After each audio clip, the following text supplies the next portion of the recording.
Hello, welcome to the Toronto Bible Study Podcast. And we have our guest, our special friend of the show, Elliot from America, on today. He's a med student and he likes to talk about some controversial topics here on Toronto Bible Study. So we're glad to have him. And Elliot, how you doing, brother?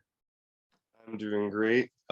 I love not just talking about controversial stuff, but I also like talking about biblical stuff as well, because Like, again, we're both followers of Christ. amen, amen, But more so hallelujah. anything, I just like talking about the truth. It's not, I mean, it really shouldn't be controversial if it's the truth, you know what I'm saying? Because when the truth doesn't mind being questioned, lies get uncomfortable when you start questioning them. That's right, Um, so yeah, that's right.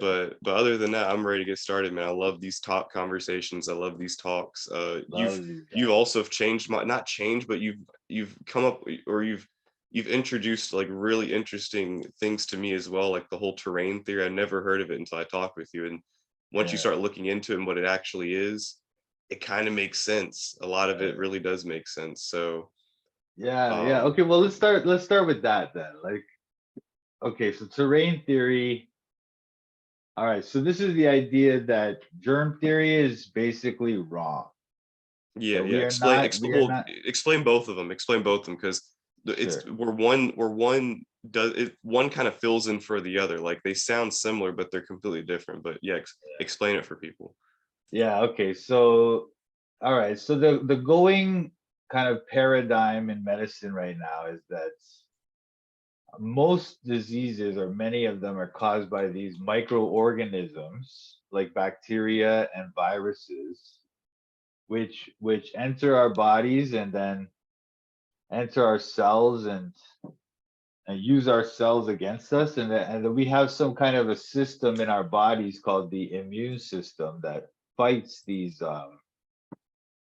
foreign bodies that enter us and so that's how we supposedly fight disease and so that's the going theory in medicine right now. Almost everybody in the world believes it. But when this theory first originated, I guess near the beginning of the 20th century, there were other people who thought other things. One of the main uh, alternative theories was this thing called terrain theory. So that's the idea that we're not being attacked by little microorganisms, but actually things in our terrain, things in our environment are somehow toxic to us, and then they're causing us to become sick. And the things that we call viruses are actually produced by our own bodies as a way of cleaning our bodies from these toxic things that enter them. And so Yep. when scientists and doctors look into our blood and they see these things that they're calling viruses that they think are causing sickness, those are actually things from our body that are there to fight the sickness. So so ever since the Wu flu came the disease that we were suffering from around the world for the past couple of years. Ever since that story came about, this terrain theory has kind of become more popular as people are questioning some of the things we learned from the medical science establishments. But so you as a medical student, you've been studying this thing a little bit, right? So let me know, what have you come up with? Okay, so you're the one honestly who introduced that terrain theory to me, and again, it sounded to me both to me both sound very plausible, because I mean, you talk about us having an immune system. Me being in school, you learn how the immune system works. Um, so at first when you brought it up to me, I was like, I'll look into it, whatever. But the real like thing that really pushes terrain theory more so than germ theory is the fact that, these, not just the new safe and effective medicine that has come out, but all of them do not stop transmission at all. Like there's no recorded history or a paper study that says, well, if you take this safe and effective, medical procedure, which I'm now, I'm using the code for, well, you won't get this infection. If I take the safe and effective medicine for the flu, I can still get the flu. If I take the safe and effective medicine for the chicken pox, I can still get the chicken pox.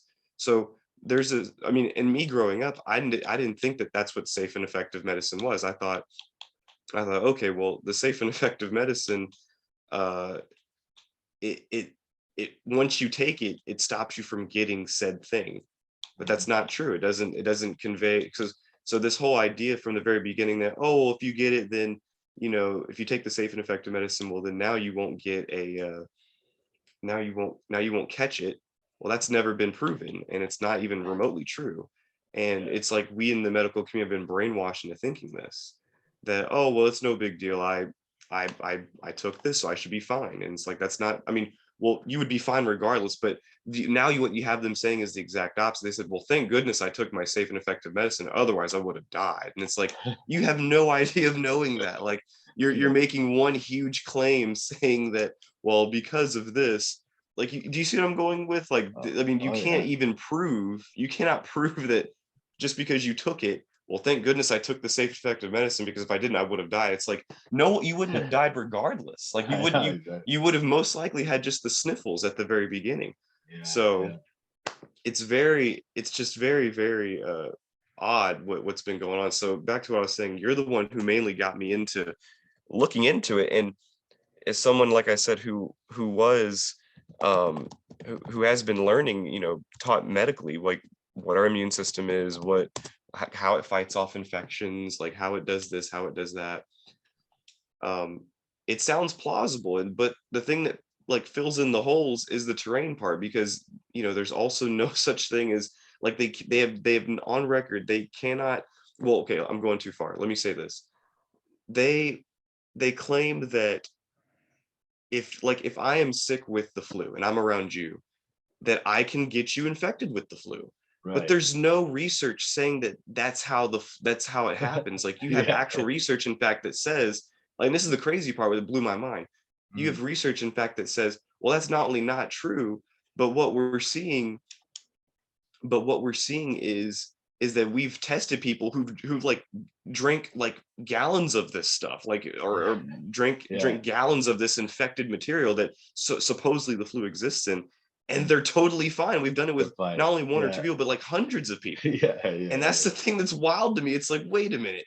So it's like, not yeah. only does this blow your mind, and knowing and showing people that not only can you like not really get infected, or not can, because there's this whole thing where, well, I gotta wear my mask, because if I don't wear a mask, I could infect people, which that's another thing we can talk about later. Yeah. But like, there's this, it's just so weird for people to think that this is like a, like, that not only does it not, like, not only if germ theory is real, then why can't we infect people with it? You know what I'm saying? Like, Exactly. Exactly. that's the whole premise behind germ theory is, you got to be safe, you got to social distance, you got to keep your distance from, you got to cover your mouth, because you could infect me with Yeah. viruses, when we have never proven that viruses Never. themselves are the cause by these illnesses. I know, And that's that's the the most thing. remarkable thing. And if you bring that up with people, you're viewed as a crazy person. Oh And yeah. it's, even though it's just the truth. Like, my theory is that if this really, if germ theory was true, well, then I'd believe it.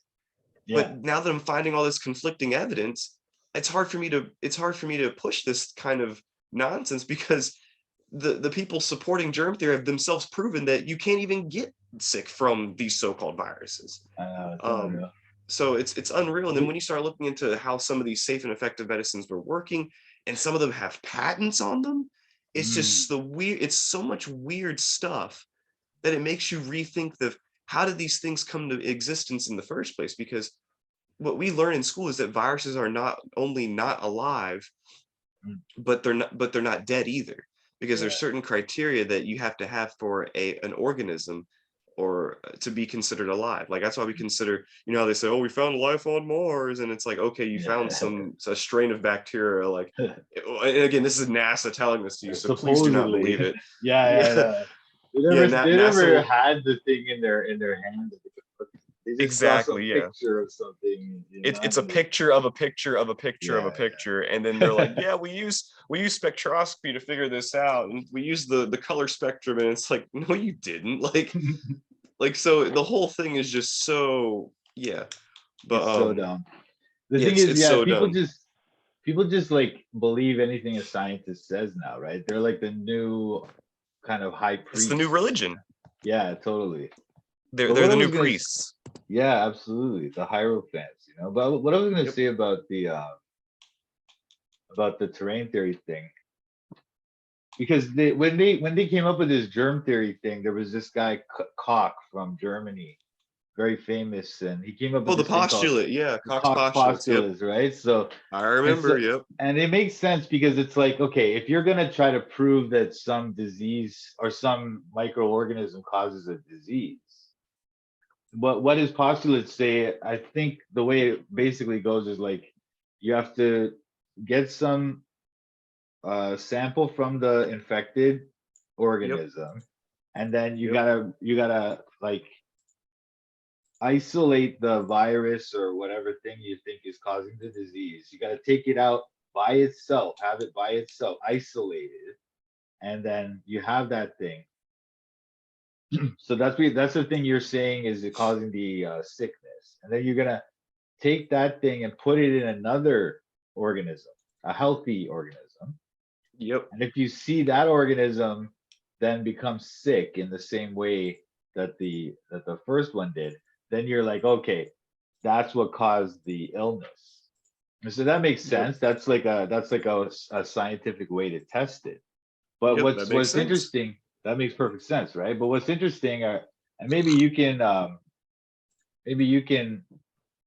kind of confirm what I'm saying here. But as far as I know, or from what from what I hear, and I've never been able to really confirm this 100% myself, but I've never seen anything. I've never seen, and apparently from what I've been hearing, there's never been an experiment where they actually fulfilled Koch's postulates and proved that a microorganism caused somebody to get sick. What do so you so know yeah, about that that? is so yeah, that's something that I personally do not know. But after when you look into some of this stuff, it kind of makes sense what you said. I mean, I believe what you just said to be true over these false peer-reviewed papers. That's I mean, I'm pretty sure we're both aware of the replication crisis in medical literature itself, Oh which yeah, oh states yeah, that literally almost all the like a huge percentage of the stuff published in medical literature nowadays is just straight up just garbage. Like yeah, it doesn't prove anything. It's all lies, and it's just because if what I mean, I think that science is not even about science anymore. It's about a business. And so absolutely. when you have entities that you're representing, like let's say for instance, if I'm Coca-Cola and I want to prove that Coca-Cola in fact is good for you and does not cause diabetes or is not linked to diabetes and is safe and effective for you, and I hire scientists from Coca-Cola to do this and say this, well, what do you think they're going to publish? They're going to Mhm, publish it in a way and statistically prove it in a way that, well, actually, Coca-Cola is great. Well, actually, mhm. cigarettes are great for pregnant mothers. Well, actually, DDT works on children if you want to get rid of the mosquitoes. Like this whole thing, this concept of science always being right and you can't question it is the most unscientific thing you can think of. And the fact that you have Absolutely. people that are unable to critically think about this, and these are the people in charge of our society. The people in charge of our society are literally telling you, hey, don't think about this. Two plus Yeah. two equals six. Don't think about it. Yeah, yeah, Just yeah. accept it. The expert told you. And it's like that you have people that genuinely believe this garbage. So yeah, you telling me straight up that, oh yeah, by the way, Cox postulates has actually never been tested. I believe you over that before I believe some garbage that they posted online in the medical literature saying, well, actually, let's fact check that, guys. Well, Yeah, actually, like yeah. I don't believe it. So I know it's hilarious. Like this, well, we talked about this. I think it was two conversations ago, so they actually took that one down. But I and I know, don't know. yeah. I hope they don't take this one down for what I'm about to say. But Well, just use code. Remember, if you use code, yeah. the Oh AI yeah. algorithm god will not know what to do. Yeah. Hopefully, yeah. So when it came down to the Wu flu, I looked into of course, whenever they discover a new microorganism that's causing a disease, they'll Which they didn't publish. create in a lab. Yeah. Yeah, I suppose they never create it. Anyway, whatever. But whenever they do that, discover one like that, they publish a paper about it. So I read the one about the Wu flu, and So this is the thing that the people, oh, and you were saying about the replication crisis, and let's talk about that a little bit, because the thing that people don't understand is with science, what makes science so powerful as a tool for learning about the world is this thing called the experiments. And this is a thing which, when the person performs the experiment, they're testing something about the world, right? And they're observing that this thing happens. And then Hmm. what the powerful thing about the experiment is, okay, somebody performed an experiment and they observed this thing. Then the idea is that somebody else who's independent of them, another scientist from wherever, can take their method and repeat the same experiment. And then if they observe the same thing, it tells us something. It's like, okay, those guys, they didn't have any axe to grind. They didn't have any stake in this game, but they found the same thing.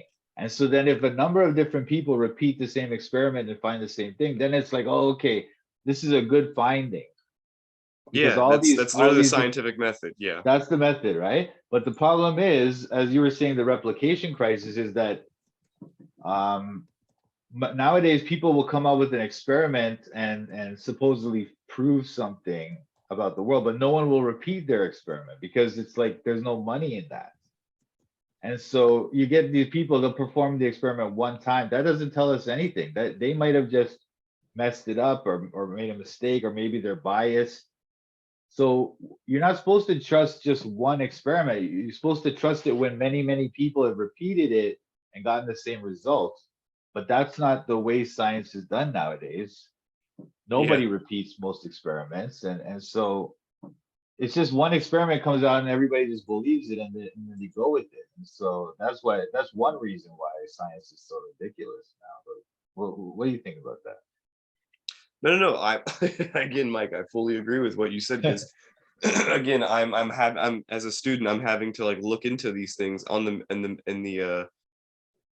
the scientific online literature, and a lot of it is just so it's laughable that you look at after their names and they have the same little acronym initials after their name, they have the same little credentials, and it's like they publish stuff like why those who don't take the safe and effective medicine are racist, and here's why. And it's like Yeah. whoa, it's like wait a minute, you're a doctor and you're somehow comparing that because someone's saying, you know what, I'm not going to take this safe and effective medicine, I'm going to wait it out.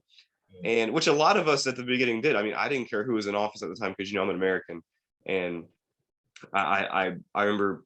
And again, we can go into the American politics also if you want to, because I'm not a Trump supporter. I'm definitely not a Biden supporter. I'm someone who believes that. I mean, my main belief behind voting is that if voting actually worked, they wouldn't let us do it. Exactly. So, or the people in charge wouldn't let us do it. I feel like it's a game they play. It's this left versus right. Like we have to hate each other for so. And the thing that people don't understand is that we as citizens in America and you in Canada and all over the world, whatever politics you have, you might think that oh the people on the I don't know what the politics in Canada are, but I'm pretty sure there's a left and a right also. But you guys there have a lot more in common than you might think. I mean, y'all Mhm. might have a different opinion on safe and effective medicine or owning firearms or whatever topic it is. But deep down, if those are the only two differences you have a lot in common. You have True. a lot in common. I feel like that's the things that we should be bringing together. And I mean, I don't really think that voting works. I so, but going back to what you said about the whole replication crisis and looking into it, yeah, it's straight up bunk. Like the whole thing is there's so many weird articles where it really doesn't make it like you would think. And when you find out how many people actually go through like the triage process of like publishing an article, it's like it blows your mind that they would even allow something like this to be published. It's like, wait a Oh, minute, I you have know. It's editors, you have people unreal. that check this. Like, remember the whole Balenciaga thing that came out? And they're like, oh, we Yeah. had no idea that we were publishing a photo with the child in it. We had no idea. It's like, wait a minute. You had photographer after editor No, after no. stage Editors, yeah, a everything. publisher, whoever. There's hundreds of people probably who saw this thing. Everything. Yeah. And you want to claim, oh, we had no idea. Like, I Yeah, don't yeah. buy it, bro. I don't buy it. Like, Uh, I have no idea how people can sit there and go, "Oh yeah, they just made mm, they made another mistake, guys. It's just another mistake. The people on the left, they had tons of ballots that got dropped in there overnight. It's just a mistake. We just miscounted. It's always a mistake with these people, and they never admit that, hey, we're actually evil demons clothed in human skin. We're just demons. Like, once you yeah. realize that demons literally walk amongst us, Mm, everything makes more sense, because there's stuff that we see and we hear and we're like, well, that doesn't sound normal. And it's like, well, yeah, because demons exist. Like, fallen right. angels actually exist and they walk around. Like, the Bible literally says Satan walks around like a roaring lion trying to deceive and trick people. I mean, for what reason? I don't know. I'll ask him when I see him. Like, Mm, I mean, they say in, like, at the end times, you'll be able to see him in a cage, and we're gonna see him and go like, yeah, "That's the guy who ruined yeah. everybody's life. Like, this is the thing." I mean, Yeah. he's the supposed beautiful angel, one of the most famous angels in heaven, and for whatever reason, whether it be free choice, I don't know if angels have free choice. I guess they do, because he chose on his own accord to leave heaven. I remember we talked about that last time. Yeah. That's one thing that really fascinated me with about Satan, was that it's like, why would he leave heaven? Like, that doesn't make any sense. Isn't the whole purpose the test to go there? I And he know, just is like, nah, I don't want to be here anymore. It's like, what? I mean, right? I don't know. I'd love to ask. I mean, I'm pretty sure the way John describes heaven in Revelation is the most beautiful thing I've ever seen. So Of I course, wouldn't know yeah, why people would want to leave. right. Yeah, it doesn't make any sense, right? But it's kind of like, anyway, the But devil, yeah, who demons knows? walk among us. The replication Mhm. crisis is real. It's all just insanity. Like, the whole thing is meant to. I mean, people. I mean, the whole thing is meant to be crazy. Like, the whole It thing is meant is. to literally be insane. Like, It's because satanic. nothing that's. What'd you say? Sorry, it's satanic. It's like, or let me give it to you this way, or my kind of view of it, because I do Okay. think this is a spiritual attack, all right? And even the Oh, it thing is from very. science, yeah, even the thing from science. Now, what people don't realize about science, they think science is opposed to the Bible and opposed to religion. But what they don't realize is, first of all, science as we know it comes from the Bible, it comes from Christianity. And let me explain that. Um, one example, we just talked about the experiments and how that revolutionized science and how that changed the world, right? Yeah. But what people don't realize is, first of all, the first, the earliest surviving textual description of an experiment is in the Bible, in the book of Daniel, chapter 1. Daniel is captured by the Babylonians and, excuse me, he's put in the house of the eunuch, okay? And then it's like there's a bunch of kids there. There's kids from his place, from Jerusalem, and a bunch of kids from other places around the empire. And it's they're eunuchs, right? And they're being trained up to be in the court of the king of Babylon. So the king tells the head of the eunuchs to feed them a certain diet similar to what he eats, Mm-hmm. so that they'll be fed well and they'll be good courtiers for him, right? Yep. But Daniel says, no, no, no, I don't want to. He doesn't want to defile himself with the king's food, so he says, no, no, no, give us this thing to eat, the pulse. It's like vegetarian food that he wants to eat that goes along with his beliefs, his religion, right? And Yep. the head of the eunuchs is like, no, no, no, what's gonna happen? You guys aren't gonna look as good as these other guys, and then the king's gonna take off my head. So Daniel says, no, no, no, just try it for 2 weeks and see what happens. See which one is better out of them or us. So there you have your sample and your control. Okay, and after 2 weeks, they checked them. Daniel's group was better; they looked healthier, and so that was an experiment. They proved that Daniel's group was being fed a certain diet, and they had a better results. You know what I mean? Mm-hmm. Does this make sense so far? No, no, that makes sense. Again, yeah, you're literally saying exactly what the Bible's saying. Yeah, it's the same Right. story. So that's an experiment. That's the earliest description of a scientific experiment with a sample and a control, and you're observing the difference between the two groups. Okay. Mm-hmm. So this way of thinking, it comes from the Bible. And in fact, of course, the scientific revolution was entirely put forward by Christians. It's like you need that idea of one Mm-hmm. God. So one God, it means there's one truth, it means there's one natural law for the whole universe. And when you understand that, then you can start to think about the world in this scientific way that we now do. And Yep. so it's actually Christianity that gives us science, and it's this modern form of what they're calling science is an attack on Christianity. It's an attack on truth, and that's why it fails to actually determine the truth. It actually produces these false truths because they corrupt the experiment. They corrupt the experiment, which is in the Bible. They corrupt it into this other form now that they use, and that gives us these false truths that we're talking about. Yep. But No, yeah, I 100% believe.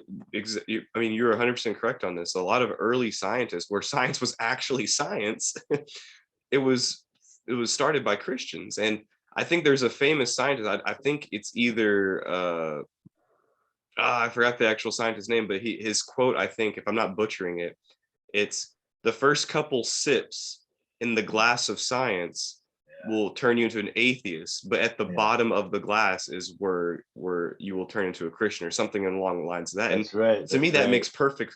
Yeah, so you've heard that. So that makes perfect sense to me because, I mean, there are certain things that I truly believe as Christians and even as people that we aren't ever meant to know. Like we're never going to figure this out. Like it doesn't make it. We will. It's like due to the timeline we're currently on, and we have a beginning and we have an end. We're not going to figure it out. We're not going to go to space. We're not going to build space colonies.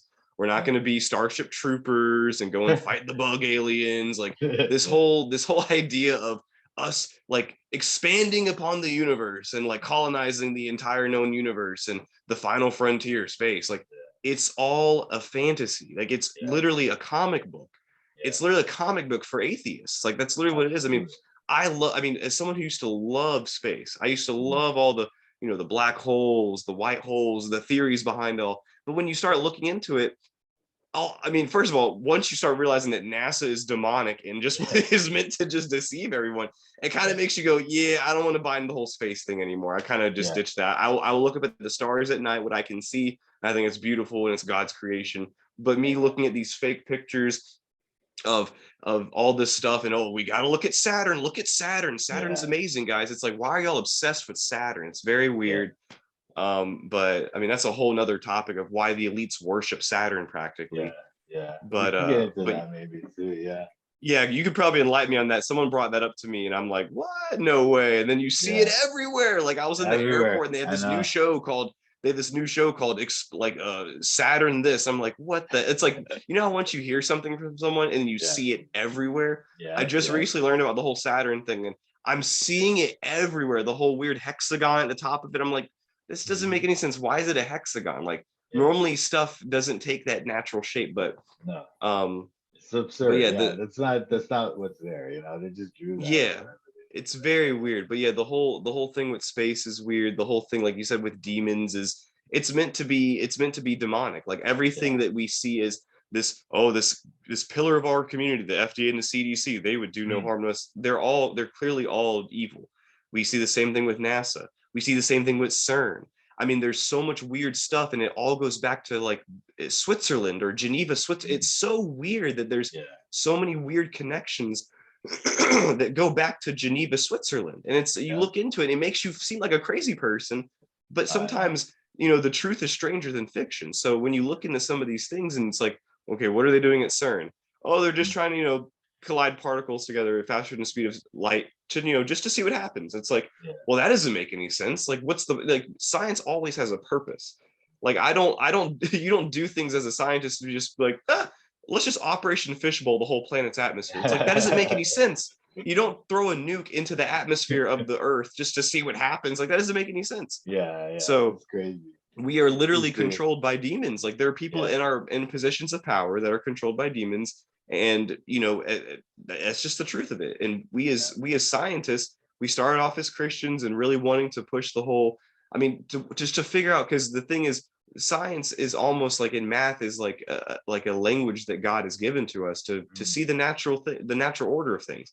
Like our DNA is very, very complex, but when it goes down to the four nucleotides, it's just four. There's Mm. four nucleotides that literally make Made of up everything. everything about Yeah. us, and they're in certain Billions of patterns. different, yeah, yeah, yeah, yeah. It's amazing, and that's only, and scientists would say, well, that's just evolution. Haha, that's just No, science. it's so It's like, no, ridiculous. dude, that's an No, all-powerful being that made it this way, you yeah, idiot. yeah. Like they will Well, you never, know, they will literally admit, oh, we could be in a simulation within a simulation. yeah, yeah, yeah. There's NASA no says we're in way. a simulation. It's like, but they can never accept that maybe, just maybe, perhaps, perchance, we are created by an all-powerful being Yeah, that made this possible. exactly. And they're like, It's no, no, no, no. no, Get that no. Oh, Christian couldn't nonsense be, out of there. couldn't be. Yeah, yeah. No, it's funny because the what you're saying about DNA, it's like because DNA, when you look at it, it's a code, right? It's like coded instructions for Yeah. how to like make different structures in our bodies, right? And Yep. so what's interesting about DNA is that coded instructions, but as far as we've been able to observe in the world, coded instructions only come from a mind. You know, we there's no way that you could ever see coded instructions appear from a natural process. You know what I'm saying?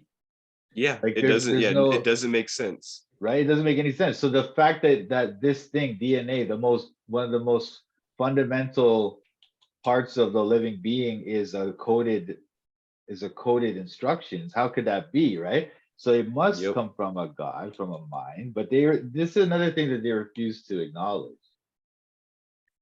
But before I go on, I want to talk about how you said you were talking about like space science and how that's fake, right? And so Oh, yeah. It's incredibly fake. it's incredibly fake. It's And the thing, laughable fake. it's laughably fake. And that goes back to that same thing. If we go back into the history of it again, like so it's that idea of the experiment again that comes up in like the 6th century. Some Muslims start doing it. They again have the one God idea, and then later on Hmm. Christians started doing it, right? But Yep. before that, it was Aristotle and or anyway, I'm just going back to Aristotle. He thought that all objects or heavy objects, he thought heavy objects would fall faster than light objects. And so because he thought that just makes sense, right? That's just That something, does it kind of makes make sense. sense. Yeah. That's what you would think. And then it wasn't until Galileo, more than 1,000 years later, that people, or almost 2,000 years later, that people realized, wait a minute, heavy objects and light objects fall at the same rate. Yep. Because he performed an experiment again, right? Because Yep. without performing the experiment, you don't know, you can't see, you can't. But then once he did that, then we know. So Hmm. so now they have to come up with something. How do we explain this, right? Well, Isaac Newton came up with gravity. Which is Now, a what? theory. Wait, which is a theory. You gotta always Oh yeah. mention that, because that's Oh, something I you know. also taught me. You taught me that Yeah. too, and I was like, what? Gravity's a theory, and I'm like, you look into it, and it's like even the AI algorithm Google, the God itself said, yeah, gravity is not actually a proven thing. It's just a theory. Like Yeah, it's impossible. You can't really prove it. You can't that's prove it. It's right. just a theory. So That's right.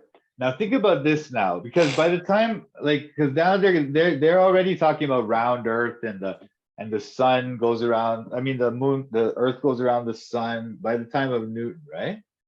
So yep. he's trying to figure out a way to explain that, and so he comes up with his theory of gravity, and it kind of explains it, right? Now, but this is the thing. So Newton came up with the theory of gravity, and he came up with the theory of like, or the laws of motion, like um like what does he say, like he has a bunch of different laws, right? But like for The example, laws of thermodynamics that we're talking about. laws of, yeah, thermodynamics, and then there's also he came up with the laws of motion and stuff. So like I don't know, an equal and opposite, every action has an equal and opposite reaction, things like that, right? Yep. So but those things are testable by experiment. You can perform an experiment to test that idea, okay? But you can't perform an experiment to test gravity. You can't observe gravity. And all the theories that he has about gravity supposedly controlling the planets or whatever, There's no way to perform an experiment on any of that. It's just a theory. Like, Yeah. it's just okay. Does his theory explain what we see? And then over Hmm. time, what happened is they would observe things that, oh, okay, wait, that doesn't match up with Newton's theory. Like certain things, like the perihelion of Mercury, the way Mercury moves, it doesn't quite fit Newton's theory. So they were like, okay, Newton's theory is a little bit wrong. We don't know what to do yet, but let's just leave it for now, and then hopefully we'll figure it out. So they Yeah. waited and waited. More and more problems kept coming up. Eventually, they said, okay, we have to come up with something. That's when they came up with Einstein and Oh God, yeah, Einstein, relativity. the Okay. genius Yeah, Einstein. Yeah. yeah. He So we're all yeah. supposed to worship this guy, right? And so Yeah, yeah, he's the genius of the world. He's the smartest guy. Oh, wait, don't yeah, look at his early life. Don't look at his yeah, early life. Yeah. yeah, exactly. So what was I gonna say? Oh, it's like so. This is what they did. So you have this theory, gravity, which you cannot test with an experiment. You can't observe it. You can't test it with an experiment. But this theory, based on what we can see, it's not correct. So instead of saying, wait, maybe we should come up with a new theory, which is the normal way of reasoning about these things, right? Instead of saying that, Mhm. what they did was they said, oh, let's just assume that time is relative, and that way we don't have to get rid of it. We don't have to come up with a new theory. Let's just put this little thing into the mix. Oh, time's relative, yeah. And so I mean that the explanation of why they came up with that is kind of a long thing, but I'm just saying, instead of coming up with a new theory to explain what we see, what they did was just assert this other unprovable thing about the whole universe. Oh, time is relative, guys. Let's just say that. This thing, we cannot see it, we cannot observe it. Let's just make up that theory and say that that's true so that we don't have to get rid of our other theory about gravity. You know what I'm No, trying to yeah, say? Does instead that of make any sense? no, no, I know exactly what you're saying. Instead of fixing like because what they're literally saying in the beginning was 2 + 2 = 6. And then when you actually figure out, wait, 2 + 2 doesn't equal 6, they're like, well, wait a minute, let's just make it so that 2 + 2 actually equals 6 Yeah, instead of yeah, fixing it. exactly, It's like, wait a minute, exactly. why don't you fix the problem instead of actually lying about it? Exactly, man, exactly. It's funny, man. I want to make a video about like those things, the space science stuff, and talk about Oh those yeah. things. Oh yeah, dude. I mean, because again, the reason why I find it odd is that when people say stuff to me, like especially when it comes to the safe and effective medicine, and especially when it comes to NASA and like the space and stuff, and they're like, well, their original thought when you tell them about how everything is fake and NASA's lying to us, and they're like, well, that's not true because the first response that we all know is, well, everyone would have to be in on it, and that's like the Yeah, easiest thing to disprove. It's like, yeah. have you seen the Indian space launches? Have you seen the Japanese ones? They're all the same. Like I'm Yeah, telling you, it's literally a cult of these yeah, people, and you can only get into that cult if you believe exactly what they believe, and it's all over the globe.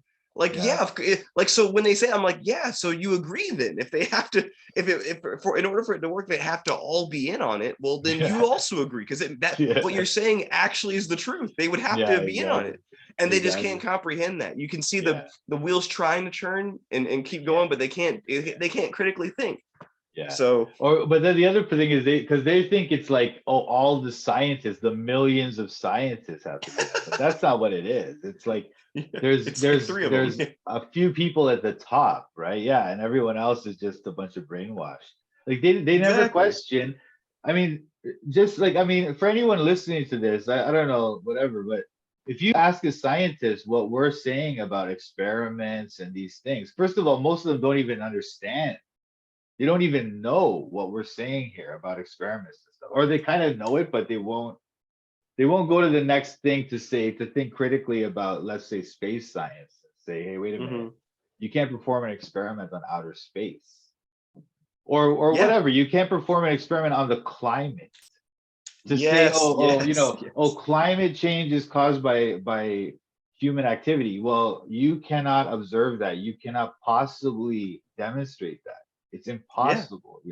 Yep. But this Yep. is You. this is where, because they've left that reasoning which again came from the Bible of the experiment. They've left that behind, and they've moved on to to reasoning which is based on their own reasoning, which is just exactly what Aristotle did. So they've gone back. They've gone back to the pagan way of thinking. You know what I'm trying to say? Yep, they went Like back to Aristotle, Babylon. right? But Aristotle's thinking, okay, well, heavy objects are heavy and light objects are light. So obviously, heavy objects fall faster than light objects. Duh, right? And so that's the way of thinking when you go to, okay, gravity controls the whole universe, but gravity is not explaining some things. Well, okay, I guess time's relative. You know, that's the same kind of thinking that Aristotle was using. Nothing's confirmed by observation. It's just you're just reasoning. It's all based on your own reasoning. You know what I'm trying to say? No, I understand exactly what you're saying. And what you said about the whole climate thing is very interesting as well, because again, I think we've talked about this last time also, but it didn't start off as climate change. Like people don't Mm, understand that they didn't just come up with that word in the 70s and even further back, maybe in the late 60s, it was global cooling. yeah. They Oh actually yeah. There have was global evidence. Remember, cooling. they had evidence that, well, it's the ice age is coming. Oh, the ice age cometh. And then Yeah. later, Yeah. later in the like late 80s, early 90s, you're like, wait a minute, actually, guys, we got it wrong. The earth is heating up. It's not Yeah. cooling down, it's Sorry. heating up. No, yeah. It's global warming, guys. It's Switch it yeah, over. yeah, it's global Yeah. warming now, guys. And And then then now they figured out that wait, it actually yeah. isn't getting hotter either. So now it's just changing. So now it's just climate change. They can never be wrong because where Yeah. I'm in America, the climate does change. It changes 4 times a year. It goes from spring to Yeah. summer to fall and then winter. That's about it. I mean, it's been the That's it. exact same the past. I mean, I've been living nearly in the same spot my whole life, and it's the exact same. And we might get a little more snow Mm. some years than others, but ultimately we got 4 seasons, baby. That's about it. That's it. That's it. So What's the situation? But anyway, absolutely, man. No, you're so right. mhm. But okay. So all right. So we got science. All right. We talked a little bit about the science aspects. But okay, I guess when we go back to the medicine thing, they do perform experiments, right? Oh yeah, they do. But what's the problem here? So one problem was with the Wu flu experiment that they performed, right? Yeah, The yeah. thing was the thing was when you read the paper, it's like they don't use a control. And so again, for the viewers, anyone who doesn't understand about science, like when you perform an experiment, usually what they do, or not usually, they have a control and a sample. So what you're gonna do is you're gonna have your control, which is just you're gonna leave it. The two of them are basically exactly the same, the sample and the control. And then in the sample, you change one thing, just one thing, and then you observe the difference after your experiment. And whatever difference you observe in the sample, you're gonna say, okay, that's because of that one thing we changed, because everything else was the same. And so that's how you can know, that's how an experiment works to tell you what caused what. If you see a difference in the sample group, you say, okay, that was caused by that one thing I changed. That's how an experiment works. Okay. Now, in this thing, in the Wu flu paper that they published saying that they discovered the new Wu flu, the thing did not have a control group. It was just like they took a thing and they I don't want to get a strike, but anyway, it didn't have a control group. I hope my viewers can understand what I'm saying here. They did not have a control group. Without a control group, it's absurd. It's not an experiment. It's just ludicrous to even call that an experiment. But Exactly. what do you think, man? What do you think about that? No, I 100% agree. And also, let's not forget that you cannot make medicine in 6 to 8 months. It's you can't Yeah. do it.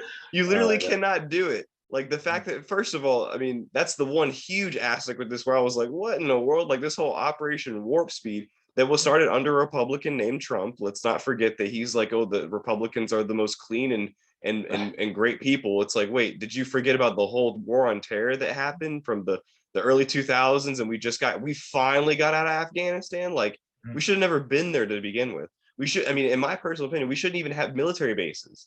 We should have military bases abroad. They should, if anything, they should be at home to train soldiers. But like this whole military industrial complex, we saw the height of it during the Bush period. And he got 2 terms because we didn't like brown people for some reason. And so, I mean, you had people that most Muslims in America are relatively, they worship their God, and they're not quote unquote extreme people. I'm not going to say the T word, but they're not extreme people. Yeah. But you had during this period that every single person who was brown and from, you know, the Middle East, well, what we got to watch out, they could be an agent, an undercover agent. It's like, this is the most ludicrous thing I've ever heard in my life. But yeah, back to what I was saying about the medicine. You cannot make medicine in 6 to 8 months. The idea of you coming up with a medicine or a structure, a chemical structure to make into a pill, a capsule, an injectable, and then going through phases 1 through 4 trials, and then doing a med watch program for a lot of these medicines, because you got to watch the people that are taking them because it's still new and experimental. It takes 15 to 20 years minimum. These are, I mean, and these are drugs that we're like, oh yeah, by the way, you can just take it, it's safe and effective. The Pfizer said so. Oh, well, Pfizer said so, it's safe and effective, Bob, let's take it. Like, it's like you have people with no critical thinking faculties at all just going, well, my doctor said it was safe. Well, yeah, your doctor's billing you for it, and your doctor's getting hundreds of like, there was this Canadian doctor I remember that he was notorious because he would do these safe and effective clinics where he'd be like, oh, I'm so nice, I'm such a good doctor, I want to give the safe and effective medicine to as many people as possible. Anyone in Canada can get it. And he was doing like thousands every weekend. And you read that and you go, oh, what a good doctor, what a good, outstanding, citizen. And you find out he's making hundreds of thousands of dollars billing this to the government, because that's what you can do. You can bill every single safe and effective medicine that you give someone. You bill it. That's what medicine is about. It's not about helping people anymore. It's about billing it. I mean, you've especially in hospitals, you have people getting billed for like quadruple, if not 10 times the amount for Tylenol. Like, they're like, why am I getting charged $50 for 1 pill of Tylenol? It's because we can do it. It's because we're in hospital. We can do whatever we want. And that's the crazy thing going on with medicine, is it's not really about health anymore. It used to be about health. But not in my lifetime it has. And especially these past few years, it's been a huge eye-opening experience that the government is in definite cahoots with the medical field. And also it's like this revolving door of sorts, because you have the FDA, which is in what our country is in the FDA. I think Canada has a different one. You have the FDA in our country, and they're supposed to regulate stuff like Pfizer, AstraZeneca, which, don't forget, AstraZeneca also had their safe and effective medicine that got pulled off the market this past couple of years because of, look into it, I'm not going to say it on the podcast, because it causes a specific heart type of inflammation, if I might say. Anyways, they're actually able to prove that one, but not the other two for some reason. So they pulled that one off the market. You have people like that used to work for what's it called? You have Johnson and Johnson. You have Sanofi up in Europe, and you have these people that in the FDA is supposed to regulate these drug companies, but it's the exact opposite. The drug companies themselves are funding the data and funding the clinical trials, and then the FDA is looking at it and going, well, okay, it looks good to me, because they're being bribed to do so. Because what these companies, these pharmaceutical companies are literally saying behind the scenes is, well, hey, if you approve these medicines for us, whenever you quit the FDA, you'll just come work for the board of directors for us. We'll give you a job. And you're we'll give you a seeing that nice right in front of you. Yeah, right in front of a revolving door, as you were saying. The revolving door between FDA and big pharma is ridiculous, man. But it's not supposed to be that way. You're not supposed to be able to be the person supposed to regulate the medicine. And then as soon as after you've done your 2 years there, you put in your time, Bob, you get to work for the people you're regulating. It's like, that's not how it's supposed to be, but that's the loophole. There's always a loophole.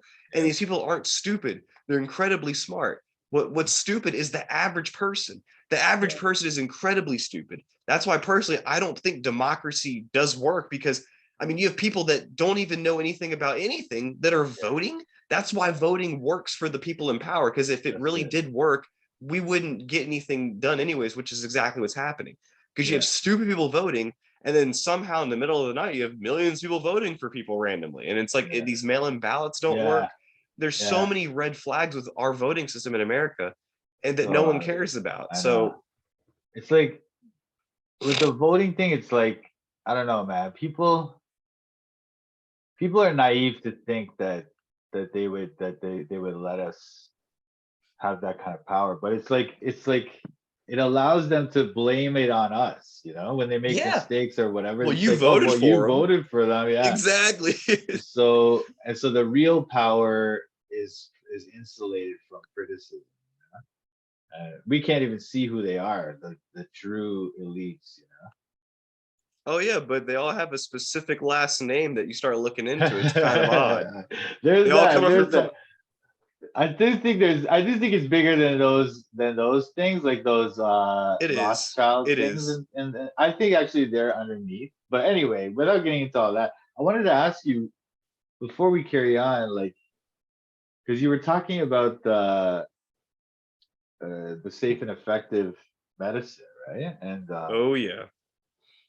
And last time I think you had some evidence or some data you'd seen that was very interesting regarding like the effects of that medicine. And Oh I've yeah. seen some, and since we talked, I've seen some stuff about these jumps in, for example, all cause deaths and things like Yep. that since Yep. that thing was distributed. So can you tell me anything about that, or what do you know about that?